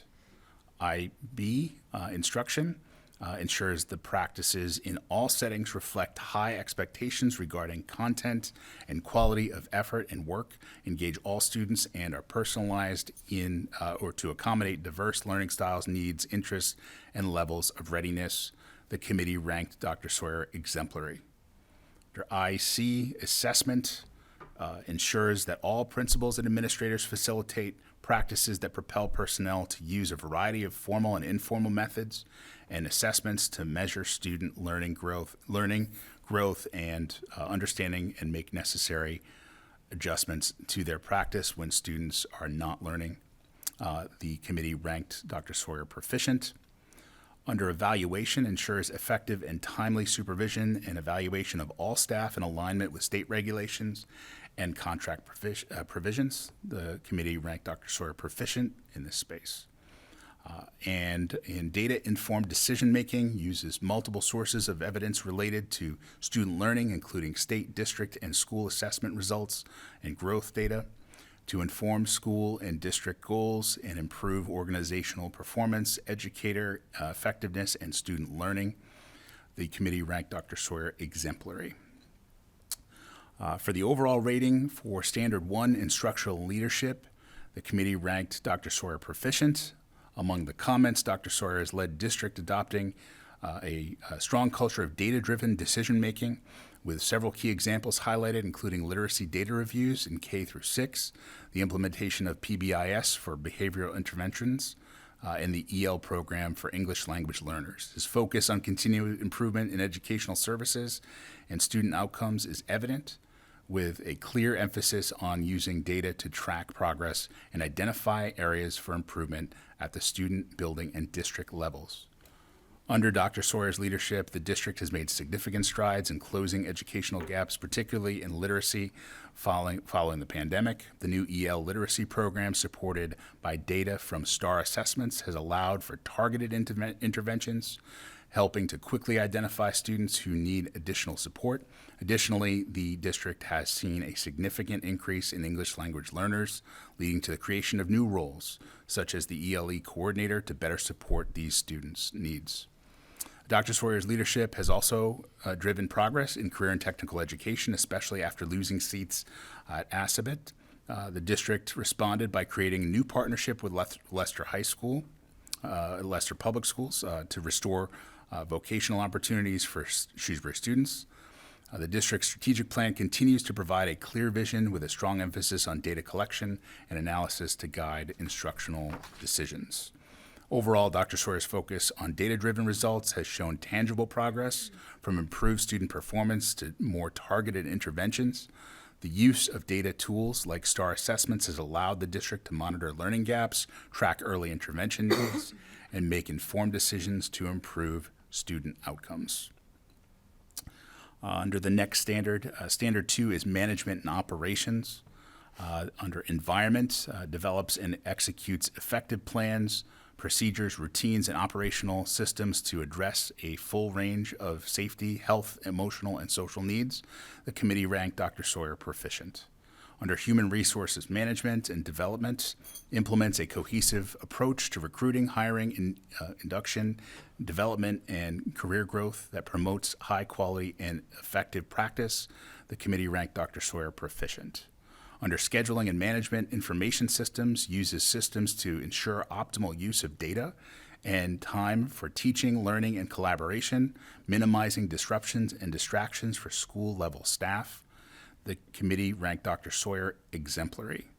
For law, ethics, and policy, understands and complies with state and federal laws and mandates, school committee policies, collective bargaining agreements, and ethical guidelines. The committee ranked Dr. Sawyer exemplary. For fiscal systems, develops a budget that supports the district's vision, mission, and goals, allocates and manages expenditures consistent with the district and the school level goals and available resources. The committee ranked Dr. Sawyer exemplary. For the overall rating for Standard 2 management and operations, the school committee ranked Dr. Sawyer exemplary. Among the comments, Dr. Sawyer demonstrated strong leadership in managing the district's finances and operations. Under his guidance, the district successfully completed its budgeting process and engaged in long-term financial planning. His collaboration with District Management Group resulted in a comprehensive financial analysis, confirming the district's exceptional performance with a cost per pupil in the bottom 15th percentile in the state and outcomes in the top 15% of the state. Dr. Sawyer works closely with local leadership, including the town manager and select board, to ensure financial stability and plan effectively for the future. A key success this year was Dr. Sawyer's decision to delegate more responsibilities to his assistant superintendent of finance and operations, which allowed both him and his team to focus on other critical areas of the district. Dr. Sawyer also played a major role in enhancing the district's approach to student behavioral and mental health issues, helping implement a new therapeutic program for elementary students. In addition, he co-led the search for a new executive director of human resources and facilitated successful settlements for both the SPA and SEA contracts in a challenging labor environment. His leadership also exemplified through the district's hiring process, where he personally meets with every new professional level hire to emphasize the district's core values and strategic priorities, ensuring alignment with the district's goals. Despite this, the significant workload, including overseeing the DMG financial review and working on various district projects, Dr. Sawyer remains deeply engaged with the school committee and other key stakeholders. Moving forward, it's suggested that Dr. Sawyer continue to delegate more responsibilities to his team so he can focus on the most critical strategic initiatives. Standard number 3 is under family and community engagement. For engagement, the first one here actively ensures that all families are welcome members of the classroom and school community and can contribute to the effectiveness of the classroom, school, district, and community. The committee ranked Dr. Sawyer exemplary. Under sharing responsibility, continuously collaborates with families and community stakeholders to support student learning and development at home, school, and the community. The committee ranked Dr. Sawyer exemplary. Under communication, engages in effective communication with families, community stakeholders, and the media about key district issues, including student achievement, district needs, and best practices in education. The committee ranked Dr. Sawyer exemplary. Under family concerns, addresses family and community concerns in an equitable, effective, and efficient manner. The committee ranked Dr. Sawyer proficient. The overall rating for standard number 3, family and community engagement, the committee ranked Dr. Sawyer exemplary. Under the comments, in terms of summary of comments, Dr. Sawyer is highly regarded by his exceptional communication skills and his active engagement with the Shrewsbury school community. He effectively uses platforms like Parent Square to communicate with all families, including those who speak languages other than English, ensuring accessibility and inclusivity. His regular involvement in forums, school councils, and study committees allows him to listen to the concerns of the community members and respond thoughtfully and transparently. Dr. Sawyer is known for providing detailed, fact-based responses and is always open to feedback, which he integrates into the district's work. He maintains a visible presence in schools and regularly interacts with students, staff, and families.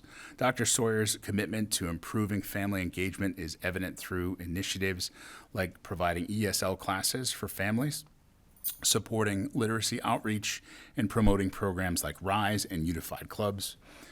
While he faces the challenge of addressing varied communication preferences, he continues to refine his approach, ensuring timely and transparent information is shared. Additionally, Dr. Sawyer's communication with the school committee is exemplary, enabling the committee to perform its role effectively. He also contributes to the broader educational community, having served on the Massachusetts Association of School Superintendents Legislative Committee, and he will be receiving a President's Award in recognition of his overall contributions to MASS. His thoughtful, deliberate decision-making and commitment to family involvement are key aspects of his leadership style, making him a standout leader in the district. Under Standard 4, professional culture for commitment to high standards, fosters a shared commitment to high standards of service, teaching, and learning with high expectations for achievement for all. The committee ranked Dr. Sawyer exemplary. Under cultural proficiency, ensures that policies and practices enable staff members and students to interact effectively in a culturally diverse environment in which student backgrounds, identities, strengths, and challenges are respected. The committee ranked Dr. Sawyer proficient. Communication demonstrates strong interpersonal, written, and verbal communication skills. The committee ranked Dr. Sawyer exemplary. Continuous learning develops and nurtures a culture in which staff members are reflective about their practice and use student data, current research, best practices, and theory to continuously adapt practice and improve results. Models these behaviors in his or her own practice. The committee ranked Dr. Sawyer proficient. Shared vision successfully and continuously engages all stakeholders in the creation of a shared educational vision in which every student is prepared to succeed in post-secondary education and become a responsible citizen and global contributor. The committee ranked Dr. Sawyer exemplary. And finally, managing conflict, employ strategies for responding to disagreements and dissent, constructively resolving conflict and building consensus through a district or school community. The committee ranked Dr. Sawyer proficient. Overall rating for standard number 4, professional culture. The committee ranked Dr. Sawyer exemplary. Among the comments, Dr. Sawyer is a respected leader who leads with integrity and is highly valued by his staff. He consistently provides thoughtful and timely responses to staff across the district. Dr. Sawyer played a key role in revising several district policies in collaboration with the school committee's policy subcommittee, demonstrating his commitment to continuous improvement. He is transparent in his internal and external communication, even in complex situations, and fosters a culture of growth and learning among his leadership team. At the same time, he maintains the confidentiality of student and personnel issues as required and appropriate. He is dedicated to providing strong educational services to nearly 6,000 students, adapting to the district's growing diversity and ensuring that all voices are heard in decision-making. Dr. Sawyer is committed to embracing necessary changes in education. Though feedback suggests some staff feel the pace of change is too fast, to address this, it is suggested that Dr. Sawyer provide clear communication about the need for continuous change and continue to listen and collaborate with staff to support them through these transitions. Dr. Sawyer is committed to his own professional development and is actively involved in various professional organizations. He also prioritizes the growth and development of his staff, ensuring they feel heard, supported, and valued. His leadership is characterized by professionalism, with staff appreciating his steady, calming presence, high standards, and genuine concern for student well-being. Additionally, he has worked on key policy updates and responding to complaints, further demonstrating his dedication to maintaining a positive and effective environment. Finally, the overall summative rating of the superintendent's performance. The school committee ranked Dr. Sawyer exemplary. The comments, Dr. Sawyer has been an invaluable leader within Shrewsbury Public Schools for 28 years, with 16 years as superintendent. His leadership is characterized by transparency, thoughtfulness, and responsiveness, earning him the trust of students, staff, families, and the broader community. Under his leadership, Shrewsbury Public Schools consistently performs well, delivering excellent value with a cost per pupil that is below many comparable districts, thanks to Dr. Sawyer's strong financial management and strategic execution. He is dedicated to advocating for all students, staying up to date with educational trends and balancing the district's needs with fiscal responsibility. His communication with the community is transparent, and he continues to manage the district effectively despite the increasing complexity of student needs. Dr. Sawyer's leadership is widely trusted, with many parents expressing confidence in sending their children to Shrewsbury Public Schools. Just Shrewsbury Public Schools has earned a reputation as a sought-after district, in large part due to Dr. Sawyer's steady and focused leadership. He engages with all members of the community, including students, staff, and town officials, ensuring the district remains aligned with its strategic goals while being fiscally responsible. His thoughtful, articulate, and caring approach has contributed to the district's continued success, making it a place where educational excellence and community well-being are prioritized. Dr. Sawyer's leadership continues to be a cornerstone of the district's ongoing success and reputation. And that is the composite review for Dr. Sawyer. Colleagues, with that, I'd like to welcome your comments. Ms. Heffernan. Yeah, there aren't a lot of more words, Dr. Sawyer, one could need at this moment, but certainly agree with everything that was put into the composite report. I think for me, it's really simple. I don't count or discount surveys. I go really by my relationship with you and what I see firsthand. What I think I see demonstrated is clear and competent leadership that is both warm to the staff who look to you for guidance and encourages growth. We saw it demonstrated tonight as we're developing a really robust mental health support network for our young people in the AI world, where we're taking a step forward in spaces where we know other school districts are not. I hear over and over again from the community and from employees of the district about their appreciation for having you in our role, and clearly your colleagues at the Mass Superintendents Association agree as well, given the accolades there. Also, frankly, the evidence speaks for itself. We had a third-party review of the district that finds not only are we incredibly financially well managed, our academic outcomes are excellent, and that doesn't just happen, and that happens through leadership. And so whether it's the my confidence in your integrity and passion for the work and your humility, I think the certainly support both the overall rating of exemplary and also the many comments, which I'm sure you will enjoy reading again and again and again over this evening, Dr. Sawyer, because I know this is your least favorite experience. But thank you, Mr. Wensky, for pulling all that together for us. Ms. Fritz, sorry. And thank you, Mr. Wensky, for referencing the recent survey data. And for the past 17 years, I've worked with Dr. Sawyer in my role as an elected school committee member. But prior to that, I worked with Dr. Sawyer practically since he was hired into the district, because I was a school council member at Floral, where he was hired. So we have a long working relationship. And as I've done every year when completing my evaluation of his work, I carefully consider all feedback from staff, families, and community members.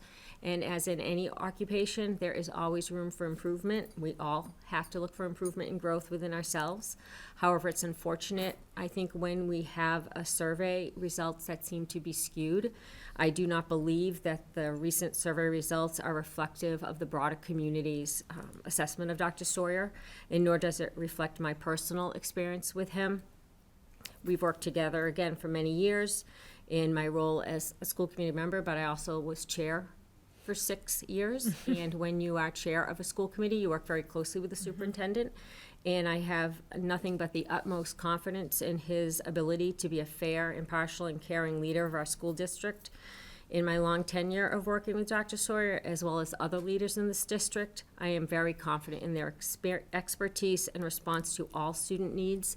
And as Mr. Wensky stated, if someone in the community has a concern, they should contact the school committee. We are always available to listen to feedback and concerns, and that is the avenue that anyone should take. Dr. Sawyer remains committed to providing strong educational services to over 6,000 students who have varying educational needs, backgrounds, strengths, and challenges in a cost-effective and efficient manner. As our community has grown more diverse, Dr. Sawyer has championed and nurtured a culture that respects all. Providing educational services in a complex and rapidly changing world with increasing complexity of student needs is not an easy task. Dr. Sawyer continues to lead our district forward, and student results are proof of his excellent stewardship. Is our district perfect? No. And we continue to strive for continuous improvement in all areas. The recent report from DMG identified risks and 4 strategic recommendations, and I would encourage Dr. Sawyer to continue to focus on these areas as he moves into the next school year. The job of a school superintendent is complex, demanding, and requires significant work beyond the regular day. I have firsthand knowledge of the dedication, thoughtful approach, and advocacy Dr. Sawyer puts into all of his work. One comment in the survey regarding Dr. Sawyer's communication and leadership is from a community member, and it resonated with me, and it said, "I am comfortable sending my children to school knowing they are in a school district I trust." And I felt that this is a real testament to the kind of school district that we want to be, and it starts at the top with Dr. Sawyer's leadership. He's an exemplary leader, and our school district is strong due to his work and dedication to public education. So thank you again for leading us through yet another year that was extremely busy with a lot of different things, but a lot of really good work was done, and we made a lot of progress in our goals and our priorities. So thank you. Ms. Boucher. I also don't think the recent survey results accurately captured the community's feelings about Dr. Sawyer's leadership of our district. I'd like to thank him for his strong leadership again this year. I think 3 highlights that I just want to briefly point out from Mr. Wensky's composite is his work with DMG, our financial consultant this year, to prepare a financial analysis for our district and the long-term financial planning that he undertook. I'd also like to highlight his leadership around the new partnership with the Leicester Public Schools to create opportunities for Shrewsbury students in career and technical education. And then the third area is his leadership in connection with the successful negotiations that we discussed this evening earlier with our 2 largest union groups this year to reach fair agreements on new contracts and the very difficult labor environment in our state. I'd like to thank him for his continued exemplary leadership of our district. As both a parent and a school committee member, I feel extremely fortunate that Dr. Sawyer has continued to guide our district in a positive and thoughtful direction this year. And I'd like to thank him personally and as a school committee member for positioning the district for continued success. Great. Mr. Vorhew. Shrewsbury is a sought-after community to live in, and the Shrewsbury Public Schools are one of the reasons why families move here and why they stay here. At the helm, we have Dr. Sawyer, a strong superintendent that has proven time and time again that in good times and bad, we have a leader who remains calm and focused. Dr. Sawyer engages with and values all members of the community, students, families, SPS staff, as well as fellow town officials and all residents regardless of whether they have students in the system or not. Dr. Sawyer has remained committed to our strategic goals while balancing fiscal responsibility. He is thoughtful, eloquent, transparent, and thorough in his leadership and overall management of our school district.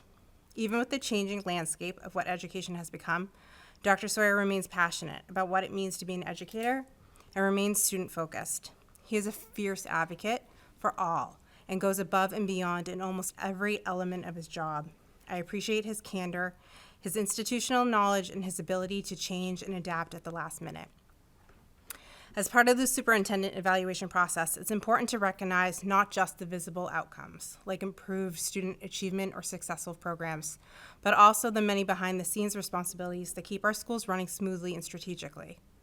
Dr. Sawyer plays a critical role in setting the tone for the entire district, from managing complex budgets, navigating state and federal requirements, making high-stakes decisions in real time, to mentoring leadership teams and responding to unexpected challenges.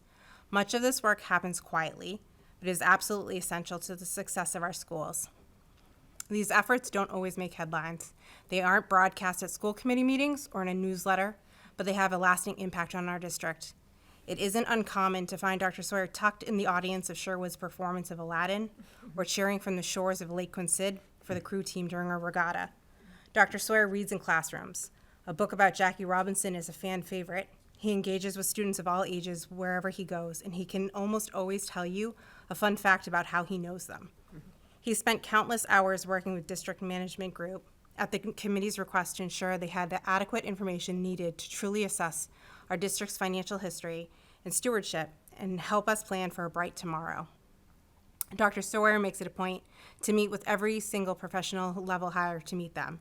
There were 80 this past year, to discuss our core values of a district, the portrait of a graduate, and what our strategic priorities are. This is a tremendous undertaking, and one I'm confident that is not done in every single district. I could go on, but these are examples of what sets us apart. Dr. Sawyer is what sets us apart. I appreciate the feedback we received regarding Dr. Sawyer. I say this with everything we do, and I truly mean it. In the specific feedback that was submitted on the family survey, I did read each and every comment and gave tremendous thought to what was being said. None of us are perfect, and I'm quite sure we all have things to work on. However, in my evaluation of Dr. Sawyer and in my working relationship with him, these comments reflect an isolated situation and does not reflect the story of who Dr. Sawyer is as an exemplary leader. Thank you very much, Dr. Sawyer. It's hard to say any more than what's been said. You've been an exceptional leader in this town for 28 years, 16 of those years as superintendent. I felt it important to acknowledge the comments that were received in the survey just prior to delivering the evaluation. We certainly respect people's rights, people's right to be anonymous, right? And I think as chair, as I mentioned in my comments, we always say at the top of every meeting in public participation, if anybody has any concerns with your performance, that they should reach out to the chair. Some people aren't comfortable speaking in public, so there's email. There's other ways to do it. And we always want to welcome the comments from the community. I mean, that's the intent of these surveys. But from my perspective, and it's always been this way, Dr. Sawyer, 16 years as superintendent in town is very hard to find, right? I mean, it's different here, right? I said that about other things as we were chatting about the SEA, contract. It's valuable to not only have your leadership, you lead with integrity, honesty, you're very thorough, you listen to concerns from everybody, but you're also a resident. That's also hard to find in every superintendent, and a parent. You're a dedicated parent, a dedicated school leader, and you're invested in this town. You've always been that way. I've witnessed your leadership for the last 10 years, and I know as my colleagues who have served as chair, you get a lot closer to your day-to-day. And sometimes it's evenings, it's weekends, and it's things that, unfortunately, only the chair can experience, right? And this is a tough, tireless, and it's sometimes thankless job. It's hard. It is very challenging. I just appreciate everything that you've done for our schools, and we have accomplished a lot this year. You look at our strategic goals and the advancements in areas that are near and dear to me in terms of career and technical education. Finding that partnership with Leicester High School after losing access to Assabet was huge. We've been talking about that for a couple years. The long-term financial planning that we've set forth to secure our future in terms of where our needs are at, where our financial needs are at. I mean, that was another big lift. We saw a forward-thinking report today in artificial intelligence. And that's something that I've always experienced with your leadership. It's always forward thinking. You're always kind of 10 steps ahead of, where, we'll end up being at some point. So I'm appreciative of all the work that you provide the district, not only this year, but over the last 10 years as a school committee member, and certainly over the last 16 years as superintendent. Certainly I've been a parent of two children that have successfully gone through the Shrewsbury public school system and are now thriving, in their post-high school careers. And it's in large part to the leadership of not only you, but the team that you surround yourself with. It starts at the top, and the data, shows the success that this district has had. So I can't thank you enough, and certainly I'd like to hand it over to you for your comments. Thank you. I'm certainly humbled and appreciative of all the comments and of the evaluation. I thank you for that. I appreciate your support as a school committee. I've always been very grateful to have such a professional board over all the years I've been in this role in Shrewsbury, and then I was a principal prior to that, in terms of stewards of the communities, in terms of our public schools. I certainly welcome the feedback, and again would reiterate anyone who has any questions or concerns. I serve at the pleasure of the school committee, and the school committee should be notified if people have concerns, and would happy to respond to that. In terms of not everyone's going to agree with every decision that I make that comes with the role. I certainly do my best to make the best decision that I think's in the best interest of the school district, with students at the center, and try to do the right thing that are aligned with our core values. But I certainly want to thank you. I want to thank my leadership team colleagues who do an outstanding job. All of my colleagues in every single role in the school district, from every support role to our educators and certainly our colleagues who work in the municipal departments and support us as well. We're very fortunate in Shrewsbury to have such a well-run community that where the departments work well together, and I'm deeply appreciative of that.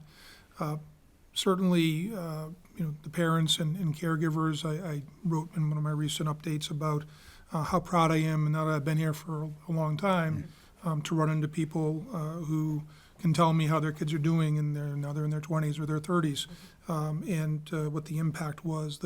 For those who are more recent graduates, how they feel they were set up for success, and whether that's going into the military or the workforce or on to college, and that certainly makes us all proud when we hear that people feel that the experience they had set them up for further success in life. That's our goal, of course.